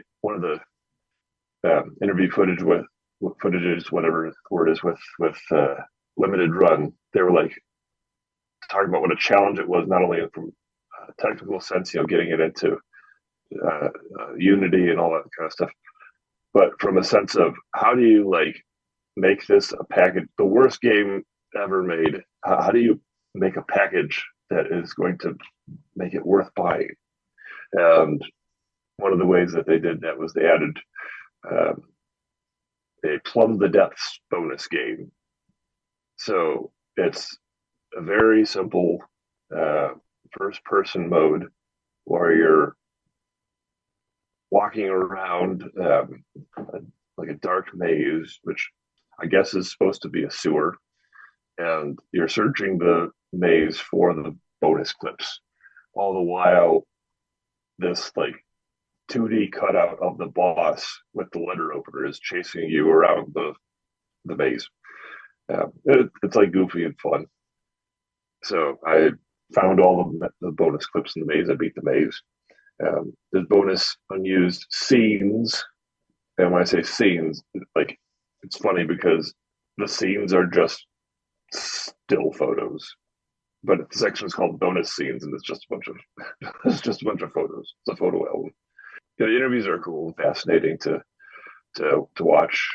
They interviewed the woman from the game who trade this might interest you. The woman from the game, her name is Jean Bissone, and she's also known as Hollywood from Glow, the Gorgeous Ladies Wrestling. Oh, I don't know all the characters. I mean, I think Jeremy's seen more of the Netflix show than I have. I watched it all. I say we only watched the first season, but I watched the documentary that was on there. Yeah. And well, I know that Glow actually does still exist in some way. It's called It's called Women of Wrestling now. Now it's called WoW, but it does exist still. And if you watch the documentary called Wrestlers on Netflix, which is also really good, one of the main characters from there goes to WoW for a minute, and I know one of the main Aubrey Edwards from AW. She's like one of the main referees. She referees for WoW as well, so I know that much about that sort of thing. Okay. Yeah, it was cool to learn that. And when I say Glow, it's not the Netflix one, but it is the original one that she was in. And there's limited run people. There's also Jeremy Parrish, Jared Petty, Kelsey from Piccarilla, the Video Game History Foundation, and of course James Rolfe, who is responsible for a lot of. She is no longer a part of that foundation. She isn't. Oh, she's not. The video game. Maybe history. she still is, but she stepped down. Kelsey. Oh yeah. So my overall thoughts on the game. It scratches a long held itch to try this game ever since I saw that AVG episode, which I really enjoyed and have watched a dozen or so times. And I think $20 is perfect price because there's limited replay value. You can play through the whole thing in about 25 minutes, the whole game. There's not that many decision points even in the game. Like it's barely interactive at all. And once you've seen all the bonus content, there's not much point in rewatching it. But would I replay it? Yes, I would. if I ever felt the need for something goofy, or certainly like show other people who happen to be visiting, hey, check out this corny ass game.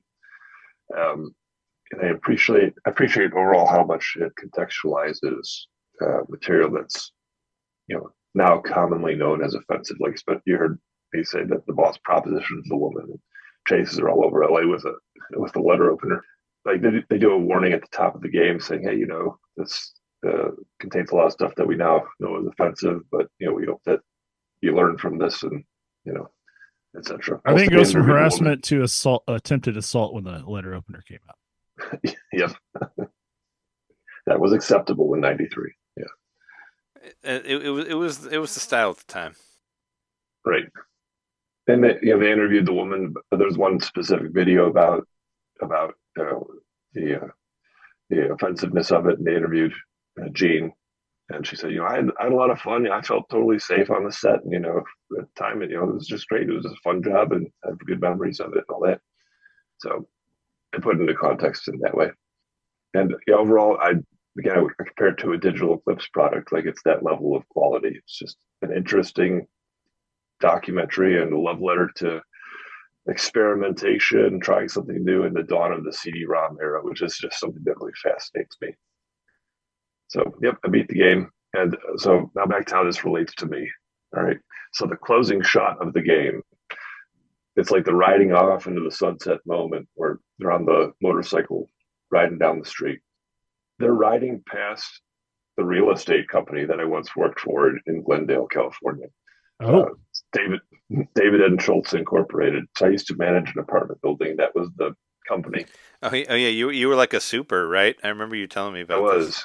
Yeah, that's crazy. Yeah, so did you go around and collect rent from people? Like, did you show up and be like, "Hey, you owe me the whatever"? Did it give you like a discount on rent, or was it just a job? No, did you live there also? Yeah, the payment was that I lived there for free, and then shit, they gave me hell yeah, they gave me a $400 stipend. But yeah, I didn't appreciate that job in the end. It was more like, it wasn't like working at home. It was more like living at work. Like, people could knock on your door all the time. Hell no. Yeah, I didn't like it. Yeah, I hated my last landlord because he would just kind of randomly show up and ask for rent. Well, he used to, until I was like, all right, I'll pay you on this date. I don't think that's like legal. It's not. No, it's not legal for you to you have to give a 24-hour notice at least before you can't just randomly show up and ask for rent. And also, like, you can't get kicked out like in a month for not paying. Like, you have to go through the system, and if you want to get like legally evicted, it takes a long time. That's what I'm saying. You have to go to court for it. The one that I managed, it was senior apartments, so there really wasn't like any trouble or anything like that. It was older people. Oh, okay. It wasn't kids like smoking weed or whatever, and you'd be like, hey, stop doing that or whatever before it was legal.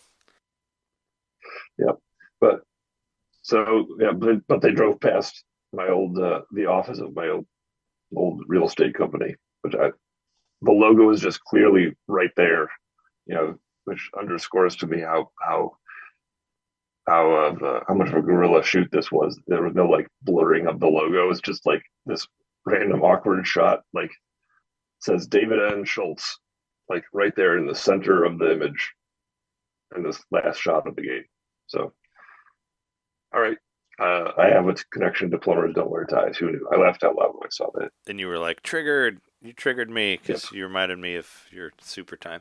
And then you immediately put on a tie. You said, I will wear a tie. Yep. I feel like I don't know if it was a Toxic Avenger movie or what, but I feel like I've seen like a scene of somebody getting their tie caught in a toilet. I feel like it was probably a trauma movie or something. I would think that's why plumbers don't wear ties, because when you're trying to plunge the toilet, your tie might get stuck in the flushing or whatever, and it might take your head off. I don't know. I think it was in Liar Liar. Didn't he like?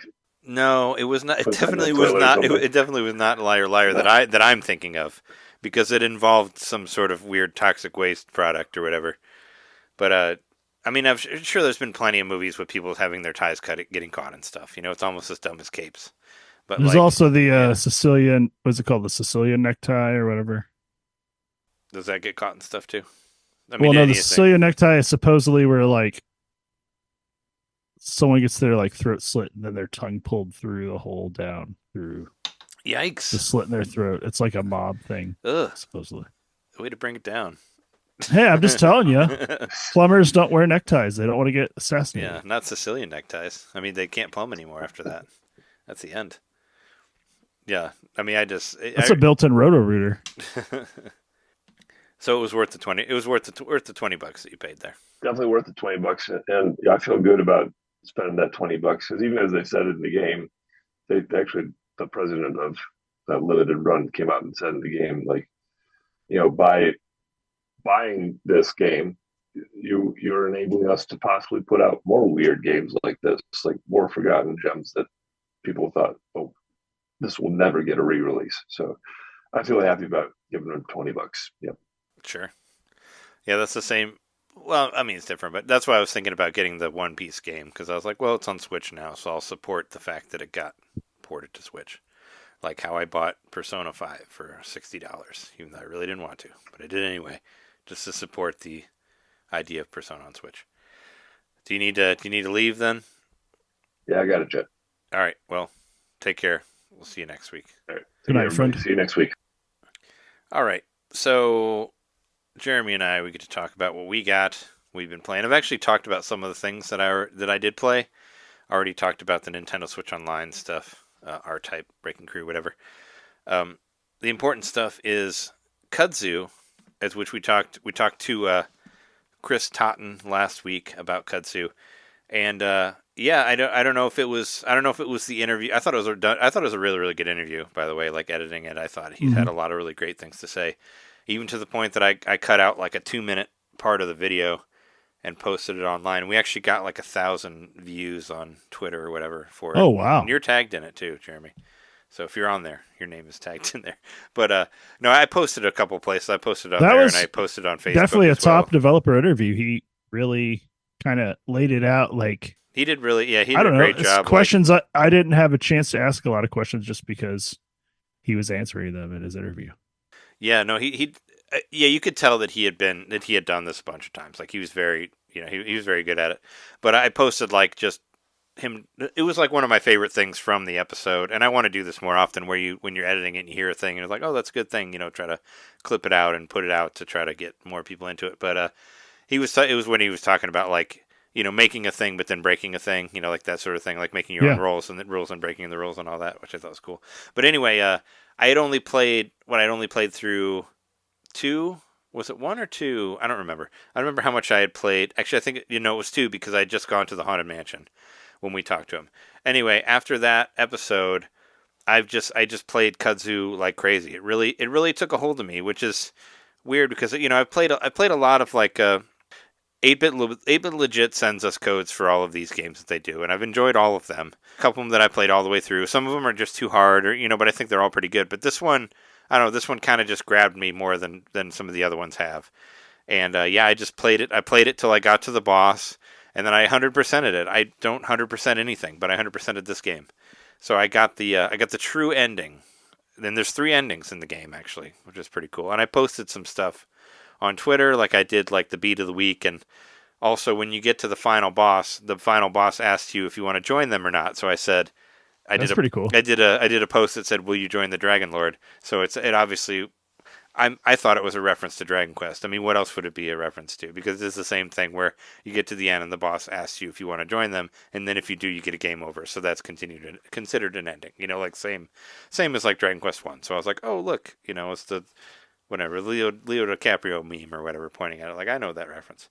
But no, it was cool. I really enjoyed it. It's written really well. Like the characters are great. All of the levels are very unique. Like there's 4 different dungeons in there. But like I said, you could compare it to like Twilight Princess or Okami or that sort of thing where you don't really know you're in a dungeon until you're already there. Like it's not, there's so many Zeldas where they might as well put a fucking sign above the door that says like this is dungeon 2 or 3 or whatever. Or a lot of them even say that when you go in the door. And I felt like this one hit it better. But also the dungeons kind of make sense within the world, that sort of thing. But yeah, I highly recommend it. Like I said, it's $4.99. It's on Switch. Go check it out. But yeah, I had a great time with it. I beat the boss, and then I went back, and there's a secret dungeon. I found the secret dungeon, and you find it. And if you beat the secret dungeon, you get a different ending. You actually get a different boss as well. There's a whole nother thing. Because when you beat it the first time, there's kind of a little like, oh, is this the end? Oh no, you might have done it wrong. And then I went through and did it again.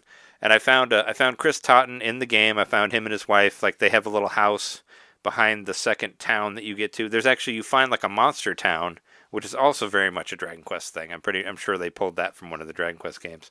Where you meet the monsters and they don't fight you and they just talk to you. So you find like a monster town within the whatever. I think it's the dungeon where the Kudzu's kind of like overgrown on everything. You find them in there. And there's also another shop there, and you have to find this snake guy.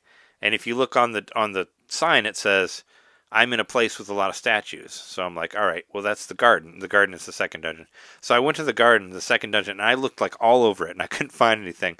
So I went to the one walkthrough there's like only one walkthrough of Kudzu on YouTube, and it's all it is just a playthrough. It's just like a 2-hour playthrough that was posted by Mega Cat Studios, the guys who produced it or whatever. And I commented on it, and they did actually answer my comment a couple days later. I did find the snake, though, without their help. I did find it on my own. But I think that was another really cool thing about Kudzu is there's like no help online whatsoever about this game. So like if you get stuck, you got to fucking figure it out or you got to give up. That's actually this one and another game that I've been playing. Because sometimes I get kind of frustrated early and I try to just find it online. But for this, you can't find it online. You just gotta do it all on your own, and that was pretty cool. But I got all the upgrades. I found all the goats. I got all the items. So obviously I really enjoyed it. And that soundtrack, it's still running through my head. It's real catchy. And you can't get that either. You can't get the soundtrack anywhere. So if you listen to our last episode, that was stuff I just kind of pulled from YouTube from some trailers that's on there. Because I couldn't pull the whole playthrough because it was too long or whatever. But yeah. So maybe I'll post some of that stuff. But I recommend you play it. I think it's real good. It's definitely going to be on my list. I did want to mention, I downloaded it. But that's cool that you're saying it's like Game of the Year potential. Like that's. Oh yeah, I could awesome. See it. Well, I could see it. Well, I mean, this whole year's been kind of whatever, but I really enjoyed it a lot. So I'm definitely putting it up there because I had a great time with it. I just kept playing it till I was done. And there's so many games out there. There's not that many that really like take hold of you like that. And that one really did. We went to, what was it? Saturday, we went to the dentist. Jess and I went to the dentist. And I was playing it in the dentist office while I was waiting. So it's pretty cool. Because I bring my Switch with me because I got to wait like an hour in between, whatever. But I was like, hey, I found I found the boots and I found the rake while you were in the dentist. So there you go. Found some more kudzu stuff. But I also did some real kudzuing today because I got a lawnmower. And I mowed like one quarter of the backyard. So you had to build the lawnmower. Yeah, I had to put it together, but it wasn't that bad. I mean, I ordered it from Amazon, so it came in a giant box. But I pieced it. But is it a battery powered one? Oh yeah, of course. That's the way of the Pretty future. Neat, isn't it? No, I really wanted a battery powered one because we have a corded one. They're so quiet and they're so light. Yeah, I mean we had one that you plug into the wall that was donated to us. And I always worry I'm just going to run over the cord. It's just such a pain in the ass, and you can only reach so much. And I would you have to constantly move the cable around. It's like vacuuming, but I was going to say it's like a giant vacuum. It's terrible. Yeah, I really hated it. I did it once, and I never wanted to do it again. Could die if you. Well, I didn't run over it because I kept the cord like on my shoulder, but it's a pain. But with having it cordless, I could go anywhere. But also I ordered the wrong battery, so it couldn't. Because that's a whole other thing, like how long batteries last before you have to recharge. Yeah. Whatever, but I did get. That's why I chunk out my yard and I do front yard sometimes, or I do front yard sometimes in the backyard like twice a year. Oh, okay. I was trying. Well, I had really. I sent some pictures to the Slack. I had some really crazy. We had some really crazy weeds in the back, so it was like it did feel like I was fighting the kudzu, but not as fun because I didn't have like the machete and I can just like knock them down. Plus, the Kudzu is not really even the villain in that game. Spoilers. But I guess in the end, it's not even the Kudzu. It's somebody else. But no, it was a really fun game. I totally recommend it. I will say, just having finally gotten to check it out a little bit versus last week, I didn't play very much, but enough to know that it's very, very stylish. Like, it looks great. It looks like you're playing a Game Boy game from the like golden era of Game Boy, and it's super bright and colorful. Well, it's I guess it's not colorful, but it's super all, bright yeah, and it's all green. all Yeah. all the sprites are really well done, and I think I'm going to enjoy it. I'm going to play it. If you need any help with it, let me know because Okay. I found everything.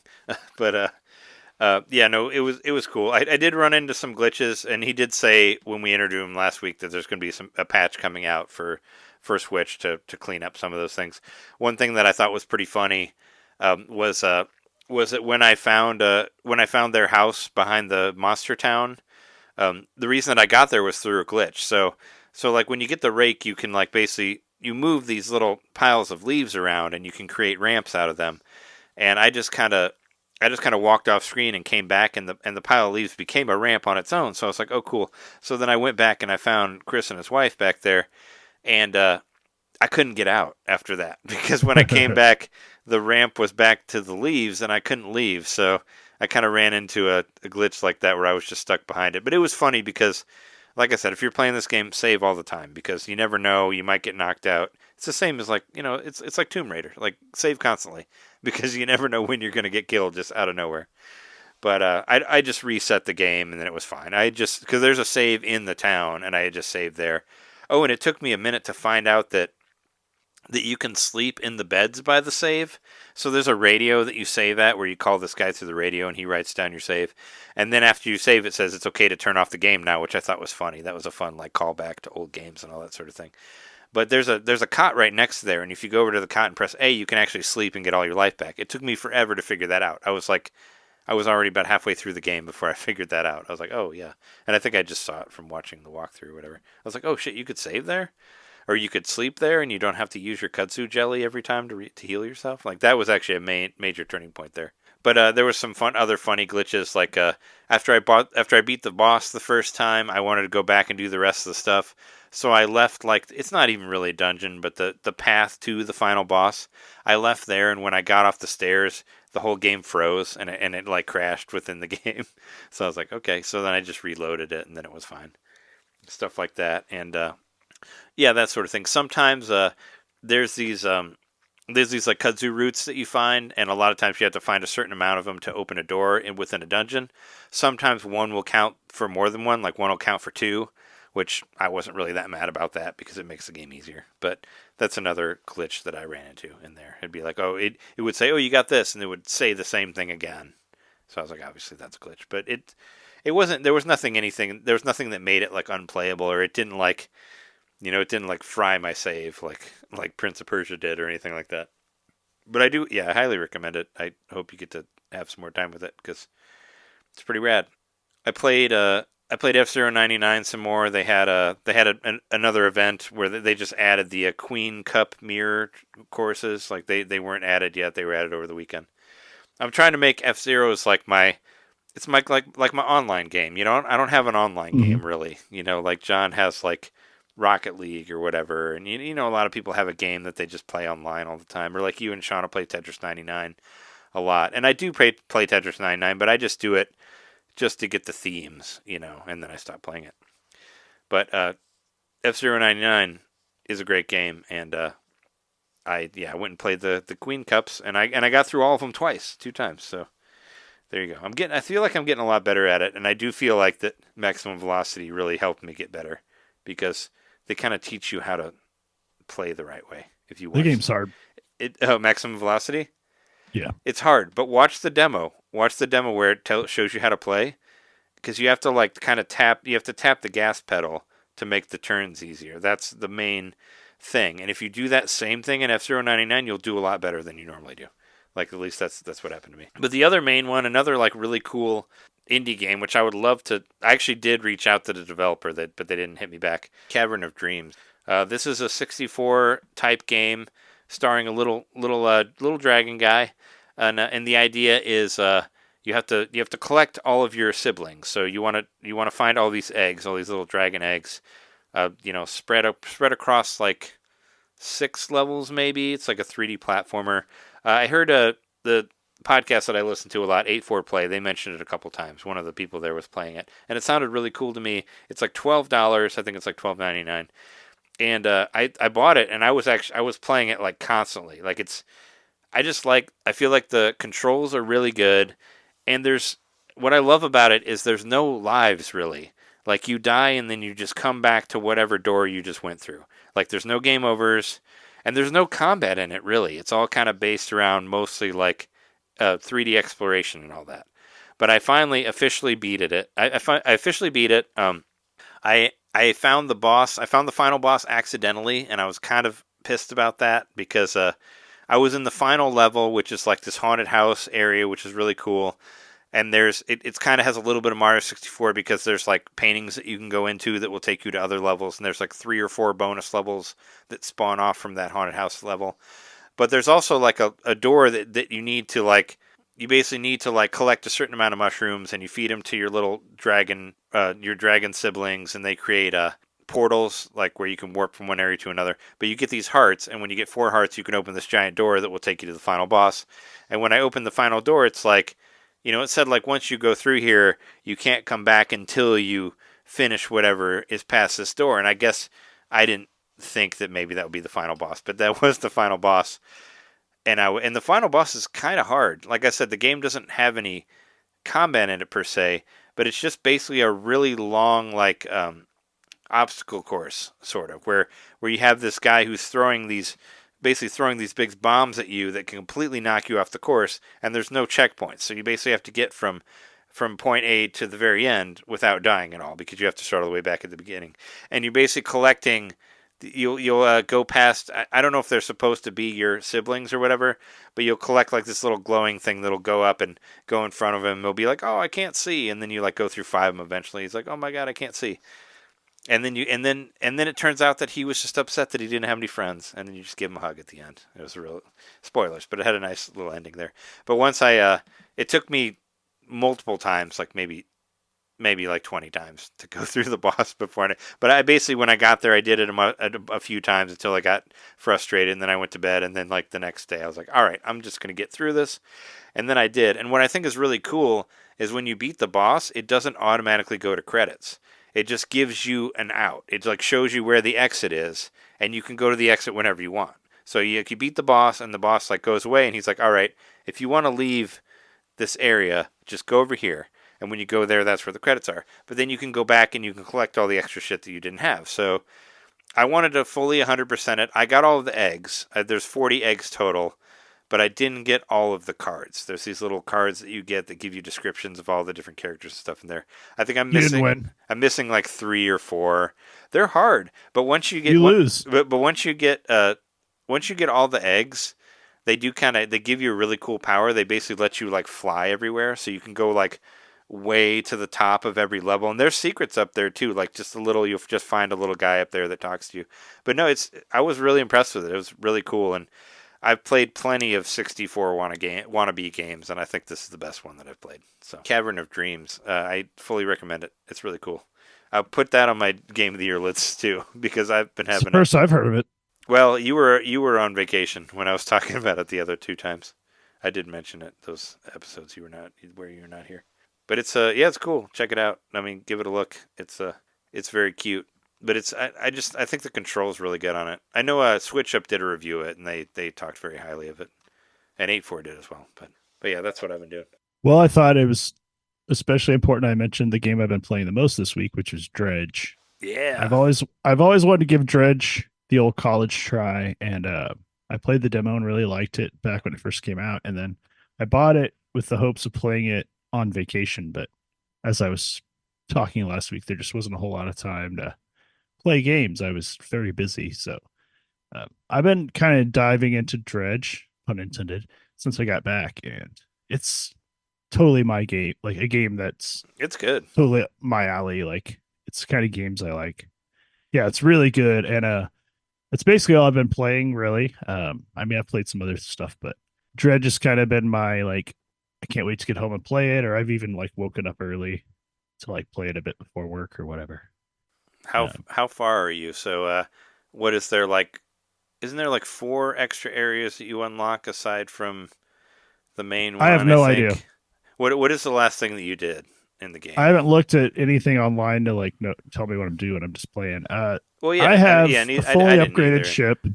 Like I have all the fishing gear. What is the I have area? all the engines. What is the area like that you're at? Like, what is the The last thing that I like- just finished was like where I had to like go and get like set all the bait out to capture the monsters. Oh, okay. Where it's like really red under, like it. Yes. Yeah, where it kind of looks like there's magma in it. But I don't know if I'm doing stuff in order because I've been to all the different areas and Oh yeah, you all can. the different. Yeah, I mean you can go wherever you want. I mean I think it's more about collecting the items that the guy in that house asks you to get, and once you get all of those, that's the end. Yeah, and every time you get an item, he gives you like a special power. So I have two open spots left for special powers, and I'm about to go. I've gotten one of those flames you need to light the torches, so I need to go finish that quest. And you did the bombs too, right? The bombs. Yeah, I've already done the bomb stuff. I think that's like one of the first ones you go to outside of the main village, right? I didn't really know. Like I said, I didn't really read anything on this game, so I've just kind of been bumbling my way through it, and probably didn't play it the most efficient way, but. Now I'm like I've got crab traps everywhere, and I'm like harvesting those, and I've got my dredge net, and it's really fun. It's such a good game. I still got crab things all over the place. Yeah, I don't know. I didn't really look. I didn't look at anything either, except for maybe some items that I was not sure about. I looked up. I did beat the game, but I also got through the part where you have to like use the speaker to turn the bad guy, like keep the bad guy from. So like I've done a lot of stuff in the game, and all the main areas except for, I think there's the area with the fire, which is the one that I have to light all the flames. So I think I'm on like the last area.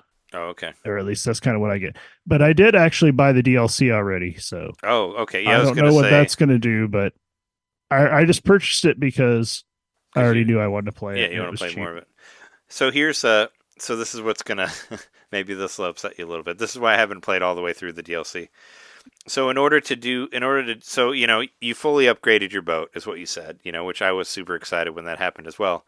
But when I went to the DLC is an ice area, and it should actually be on your map now since you bought it. Like you don't have to. I don't think you have to. Yeah, I was gonna say I don't think you have to unlock it or anything. I think it just automatically be there. But when I got there, I basically have to redo my whole boat to change it to whatever the ice catching stuff is. And I already had the rig that caught all of the different fish, and I didn't want to switch it to the ice one, so that's why I never did the DLC. So there you go. I didn't want to fuck with my boat. I already liked the way it was because I could already. It's not that hard to switch stuff out. I know. I already had it to where I could catch everything, and it's like, well, you got to buy this new thing to catch the ice fish, and I'm like, I don't want to switch my boat around. I like it, but that's No, I get it. I get it. I didn't. Really sort of felt that way when because I just got to the quest earlier today where the guy's like, you got to make all these different types of bait, and I'm like, oh no, now it's fetch quest. This is the first time I really felt like super fetch questy in this game. But that part actually ended up being way easier than I expected. Oh yeah, I didn't think it was really that. It was the first time where somebody was like, I have these 3 separate things you need to do, and for each of these 3 things, you need to have these specific fish to make the bait. And I thought it was going to be this really long, drawn out quest, which it wasn't. Have you found all the like legendary fish? Like, have you looked for those? Because those are pretty cool too. Like, I mean, I think they tell you about it, and I guess you see it in your book too. And I've started like taking photos, like doing that, and I think I've just basically been all over the place in that game and not really doing it in a very structured way until recently when I was like, okay, I'm gonna just the past couple of days I've been like, I'm gonna start knocking out the little post-it notes you have in your menu. But man, I'll tell you what, I like fishing. Don't get me wrong. Like I've never fished for real. Like I've never. It's pretty boring. Caught a fish. Well, no, I have fished for real, like where I've caught fish and stuff, but I've never actually done the whole process of like, oh, this is the fish I want. I'm actually going to scale it and cook it and all that. Like, and I want to do that someday. I did that with my grandfather. Well, my grandfather did most of it. I was a teeny kid, but yeah, we used to do. Yeah, I've been around family that's done that, but I've never done it myself. So like, part of fishing kind of scares me, and then my whole life I've had nightmares about fishing where it's literally like Dredge, where you like pull stuff up that doesn't make sense, or like I had a dream. I remember it was like a recurring nightmare when I was a kid, where like different members of my family would be out on the water by themselves. I wouldn't even be there, and they'd be fishing. And then all of a sudden, a gun would just stick up out of the water and shoot both of them, like shoot the people dead, and then go back under the water again. And then that was the end of the dream. It was like nobody was there to see it happen. They just got killed while they were fishing. And I'm like, why am I having all these nightmares about fishing? Well, that explains that comic that you made so many years ago. I remember you writing a comic about a fish shooting somebody in the head that they caught. Do you remember that? I don't. Oh, yeah, I do. You drew it in that Jeremy style drawing. It was like I think it was supposed to be a play on Animal Crossing or something, but yeah, you did make a comic where somebody caught a fish and the fish had a gun and shot them after they caught him. So I guess it came from that dream. This was probably like early 2000s.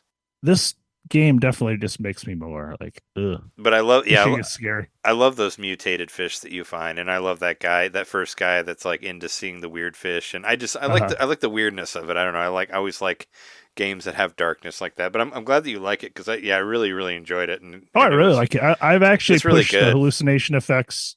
Yeah, just because I want to see what it has to offer, and of course, then you just start getting these crazy things attacking you, and then you realize, oh, this isn't so fun after all. But it's still fun to kind of see.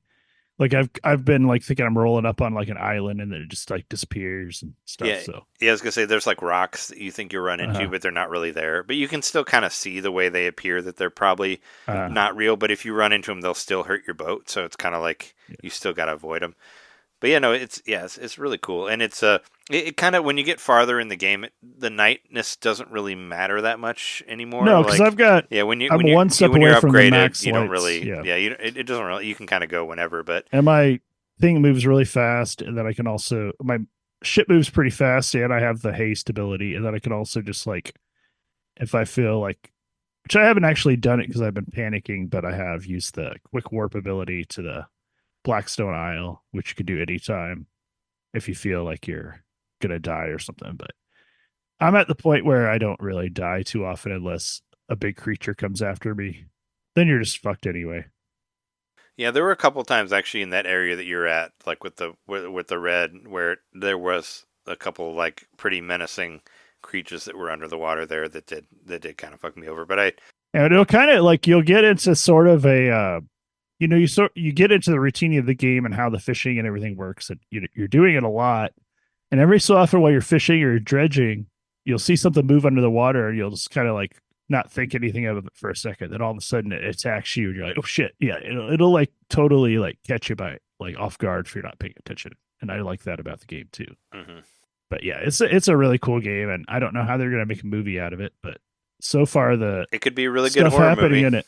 I guess There's a lot of unanswered questions still from the NPCs and stuff I've spoken to, and I definitely probably will play it again at some point now that I know what I'm doing, and just kind of try to not necessarily speed run it, but try to go through it in the order I was supposed to, more so than just like wandering around a lot like I have been doing. Doesn't it kind of tell you on the map sort of where to go? Because it does, but I don't follow that shit. Yeah, because I didn't really look online, but I kind of like I think it takes me a really long time Yeah. to finally start following the in-game prompts. Like for the most part, I'm just like, it takes me a long time to coalesce to like actually wanting to play a game the way it's supposed to be played.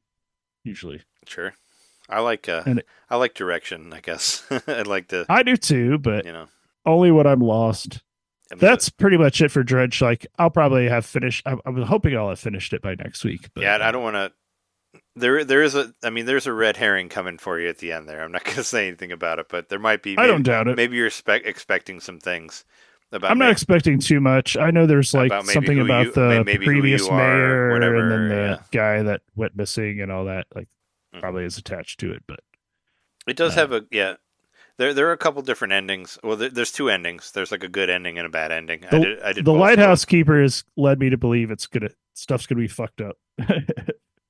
Yeah, that and the fishmonger who's like, "What was that red light? I don't know what happened to it." Yeah. I won't say anything about it, but yeah, no, it does have some interesting like. I don't know. I thought it was written really well, and it had a lot of cool like what the fuck moments and all that. And I'm glad you're enjoying it because I really liked it a lot. For our patrons, they would already know this, but I've been playing a lot of Cruis'n Blast this week. I don't know why. I just like was going through my games and I'm like, I kind of want to play some Cruis'n Blast. Well, I talked about it a little bit. I thought about Cruis'n USA and games like that on my trip, my real life trip, but I want to load back up Cruis'n Blast, and it's kind of funny because what I did was I loaded it up and I just selected like medium or whatever, thinking like that must have been when I was playing it. I saw nothing was unlocked. So I just started playing it, and I played it probably for like an hour that night. And then I realized I'd gone all the way through the easy mode, but I still had so much to unlock, and even had like a silver trophy in easy mode. So I went back, got gold, and now I'm just trying to get through it and get gold on everything and unlock everything. And I've gotten to the point where I'm actually really good at drifting and like using my power ups correctly, and well, not power ups, but boosts, and then also like doing your like wheelies off of ramps and all that. Like it's becoming a lot more fun because it's such an arcade type game. You know, it's meant to be like just really like a huge spectacle while you're playing it. So the more like damage and stuff you cause, the more fun it is. And man, what a good game! I just want to get gold on every trophy, or I want to get the gold trophy on every race. I mean, yeah, I don't remember how far I got, but I thought I got pretty close to getting all the trophies whenever it came out. But yeah, it's a really good game. But Cruis'n Blast is a game that goes on sale pretty frequently. If you have a chance, I'd say buy it. It's definitely just a one player experience, but I guess maybe there's some sort of score challenge you might be able to do at some point with your friends. But I just find it to be a really, strangely enough, like a relaxing racing game in spite of how chaotic it is. Because I don't know, you're just going to see all kinds of crazy shit, but you kind of know the whole time that the race is kind of like responding to you. The whole course is kind of like, it's like the whole thing about like the world's moving while you're walking. It's not that you're walking. It's kind of how the game feels. Like your feet are making it go. Your tires are spinning the track into your periphery. You know what I mean? Mm-hmm. Yeah, I was gonna say, have you done like where you go slowly and everything else goes slow around you? You got to try that sometime. I never tried it, but I saw videos of it. I mean, the you know, the whole like excitement of the game makes you want to go fast, so you don't want to like do that. But yeah, everything moves when you do. That's why there's always something happening in front of you. They do a lot of like big jumps where you think you're going to land and then the ground falls out and it becomes this crazy long fall. Like that's a gimmick they use multiple times, but I still love it every time. Yeah.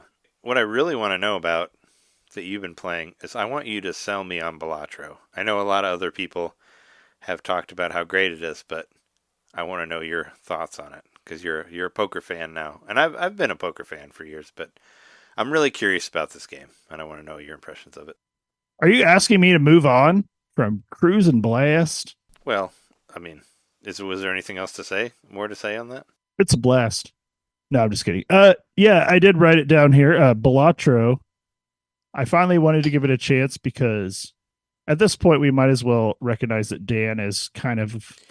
Oh, did Dan talk about one of our like fingers on the pulse of stuff. Oh well, Dan was into it. Well, I know not our never met her, but love her podcast. Kat Bailey's been playing it up a lot on Axe the Blood God, so I was like, well, maybe I should try that game. So yeah, Dan, who was talking to me about Dredge before I left for vacation, and I was already like Dredge was already on my radar, but I was like, oh, now Dan's playing it on Steam, so somehow it got back around to like being cool there and not just being like an indie darling on the Switch or whatever. Anyway, Dan, I went up to Dan like a week ago. I was like, hey, have you been playing like have you finished Dredge yet? He's like, oh yeah, I've been playing a lot of Dredge. I haven't finished it yet, but I've been playing a lot of Balatro lately. I'm like, Balatro? What's that? That sounds familiar. And then of course he brings it up, and he said about it being tied to the person who did Inscription, but I don't know if that's true. Oh yeah, I don't know anything about that. I would have to look more into that. But Balatro, for anyone who doesn't know, is I guess it's set up as a roguelike poker game. And I don't know how to explain it other than to say it's like if instead of in Hades you were fighting, you're playing poker instead, and you're choosing your different boons between hands. And then your money is kind of like your life bar. It's really hard to explain, but when you play it, it's very simplistic. You don't have to play a 5-card hand, for instance. Like that was hard for me to. Yeah, what do you do? Is it adjust to? I mean, is it like Texas Hold'em or a 5-card draw, or can you change different? What is it? What is the game that it throws to you as far as like? So you have 7 cards, and you kind of upgrade your character, so to speak, as you go to where you can like discard more, and then when you do a discard, you can discard up to 4 cards, I think, and that only counts as 1 discard. But I think you can get up to 3 discards. But you're just trying to build the best hands you can, and then in between hands, you're getting these. You're basically going to a shop, and you could spend money that you've earned through how well you've played to like get these upgrade cards that'll like make your like, for instance, if you get a flush, it'll make it worth more, or it'll increase the multiplier. Or if you get like 4 of a kind, which is a super rare one, but you also eventually get these options to actually change your deck out, where you might have like more than 1 Queen of Hearts in it. And it's hard to explain, but you're essentially playing with a normal deck of cards, but you're modifying it as you play, and you're using these other cards. Basically, they're saying they're like jokers. I think they're even like presented as jokers, and you can have up to, I think, 4 of them in play at a time that are affecting how the stats are tabulated. And then you also have these other cards that you can use to change stuff on the fly to different suits and stuff if you're trying to get a flush or whatever. And as far as I could tell, you could upgrade, like I said, you can upgrade things like how many cards you can discard, and there's these other sort of things you can permanently upgrade. But for the most part, you're starting out with as far as I can tell, you're starting out with a whole new deck each time you start a new round. So any of those special cards you might have changed up, I think they're all gone. But it's really hard to explain other than you should just play it. It's cheap. I bought it. It's $15. I've been kind of weighing in between Balatro and Pepper Grinder. I want to play both of them, but they're both the same will price. Tell you, and the reason why I have ×2 on here, I was playing it for a while and I was having a really good time. It was right after I first got it. And then Shauna came in the room and said, "Hey, can we watch something on TV? This is really boring." Time to watch Full House. Which it is. Well, I mean, anything besides me playing like this weird poker or roguelike. And I didn't blame her. I was like, sure, yeah, let's watch something else. So we put something else on. I'm like, I wonder if this game's on the iPhone. It is. And it's free. So yeah, if you want to play it Netflix for free, or just whatever, just through the App Store. Oh, wow. There's like a trial mode that you could play for quite a while, and I played it up until it like told me I need to pay. But if you really want to get a feel for this game, you can play it for free on iPhone, and it's less glamorous looking. Is that the right word? It's very much like pared down to where it looks like you're playing it on like an old Windows 98 PC or something. It doesn't have quite the flash that the Switch version does, but it plays exactly the same otherwise. It's basically like having a demo for it, right, on your phone. So yeah, I just downloaded it just now. Yeah, so you should just play that, see how you feel about it. Yeah. But I have the full version on my iPhone because I liked it enough that now I can just play it both ways, whatever I want. Sure. There's one last thing I wanted to show off just because I thought Trey would appreciate it. Uh-oh. It's a new accessory I purchased. Yeah, it's the backbone. There it is. I figured you'd get that. And it works great. I love it. I've been playing stuff on so using my PS Plus, I've been using it for like classic stuff. Just I haven't really actually put in any serious time because I just got it today, but it works really well with the PlayStation Link and also with all the games I already had. Yeah, you can remote it real nice on there. And since this phone has like the ability to do ray tracing and stuff, so I could just download like nice games onto it and play them natively as well. So you could. It does kind of make, after you told me about your iPhone, I guess I didn't really realize it, but it makes me sad because if I ever get a new phone, my backbone will be obsolete because every iPhone that's past my iPhone doesn't use the same plug. Well, I gotta tell you one thing that sucks about this one. So that sucks. Is that my case doesn't fit. That's the same. That's the same with mine. It's. I think that's for everything. You got to take the case off to put it in there. Okay. So you got to be careful. Otherwise, it's great. So you got to be careful with it. But also, I'm sure that it does the same for you, but you can actually charge and listen to headphones off it with a cord at the same time. Yep. Mind blown. Yeah, because the iPhone took all that shit away. But yeah, no, it does make me sad because I was like, well, I guess I can never get an iPhone 15 now because then my backbone will be obsolete. So I was sad that the it's not actually set up like a PlayStation controller. It's just like the colors of it, but the sticks are still like Xbox style. Yeah, it's asymmetric. So like one's on the top and one's on the bottom. But that's just a minor gripe. I mean, it's been working great for me. Honestly, yeah, I don't know. I didn't really notice much. I mean, I played Street Fighter with it, so. And I will say it just plugged and played. Like I've been trying to get 8BitDo and stuff to work, and it's so much easier. Yeah, it's so much having easier a lot to of do trouble. The backbone. So now you can. Backbone just works. Well, also you still got Apple Arcade, right? So now you can just go and get all the. That's what I did with mine. That's what I'm saying. I also can because, I said, this natively can run like console quality games, so I can download stuff off Apple Arcade and play. Well, yeah, you can also quality. Yeah, basically that's the same. I just basically went and downloaded everything that I could find on Apple Arcade that had controller compatibility, and it was like stuff that was on Switch. Like I played the new Samurai Jack game and like a whole bunch of other dumb shit that was just to try it out. So you can do that.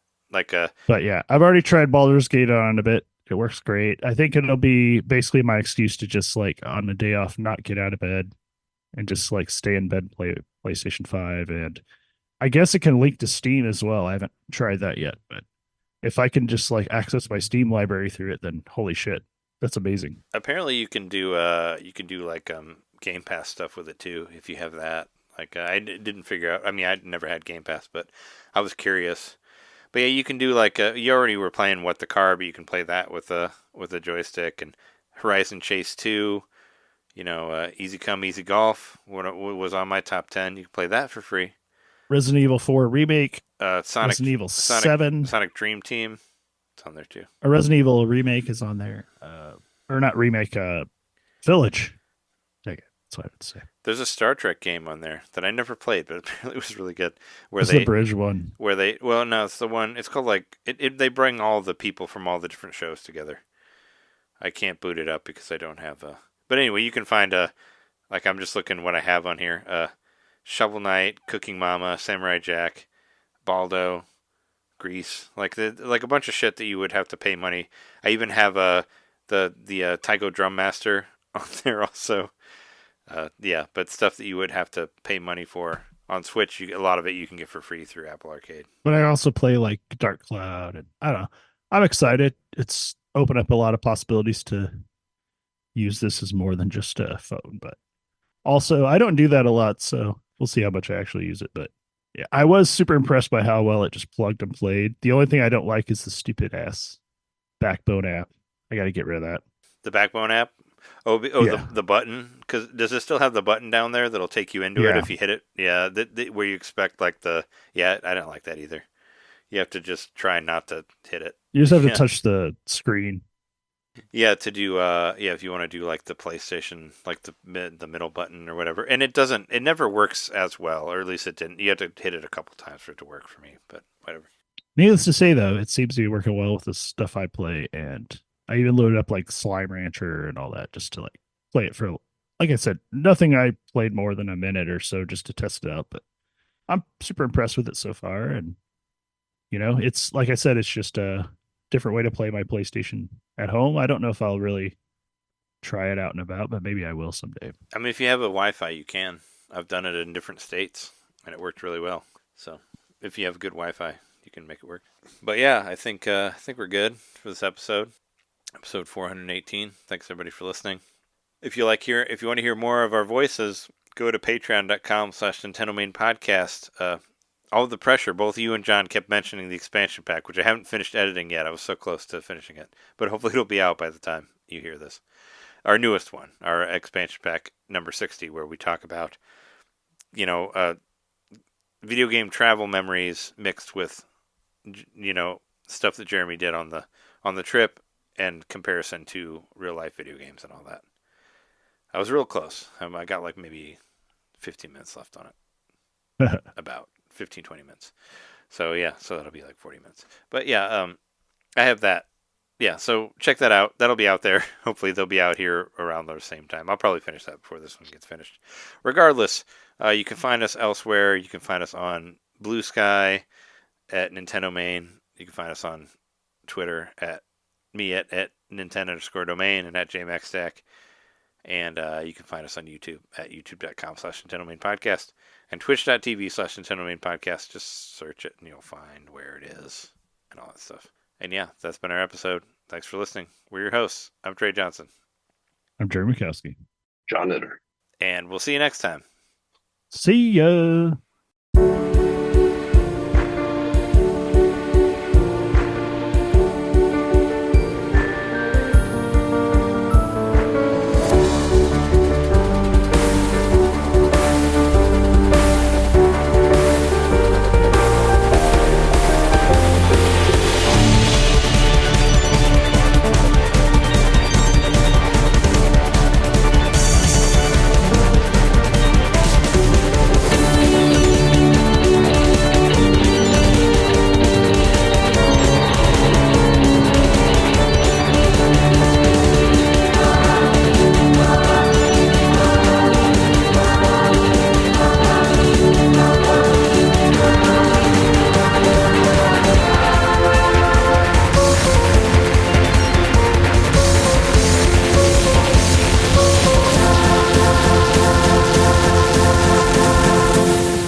But yeah, that's good for the news. Why don't we take a break Well, and actually, come back? Is there more? Oh, yeah, no, never mind. That's good.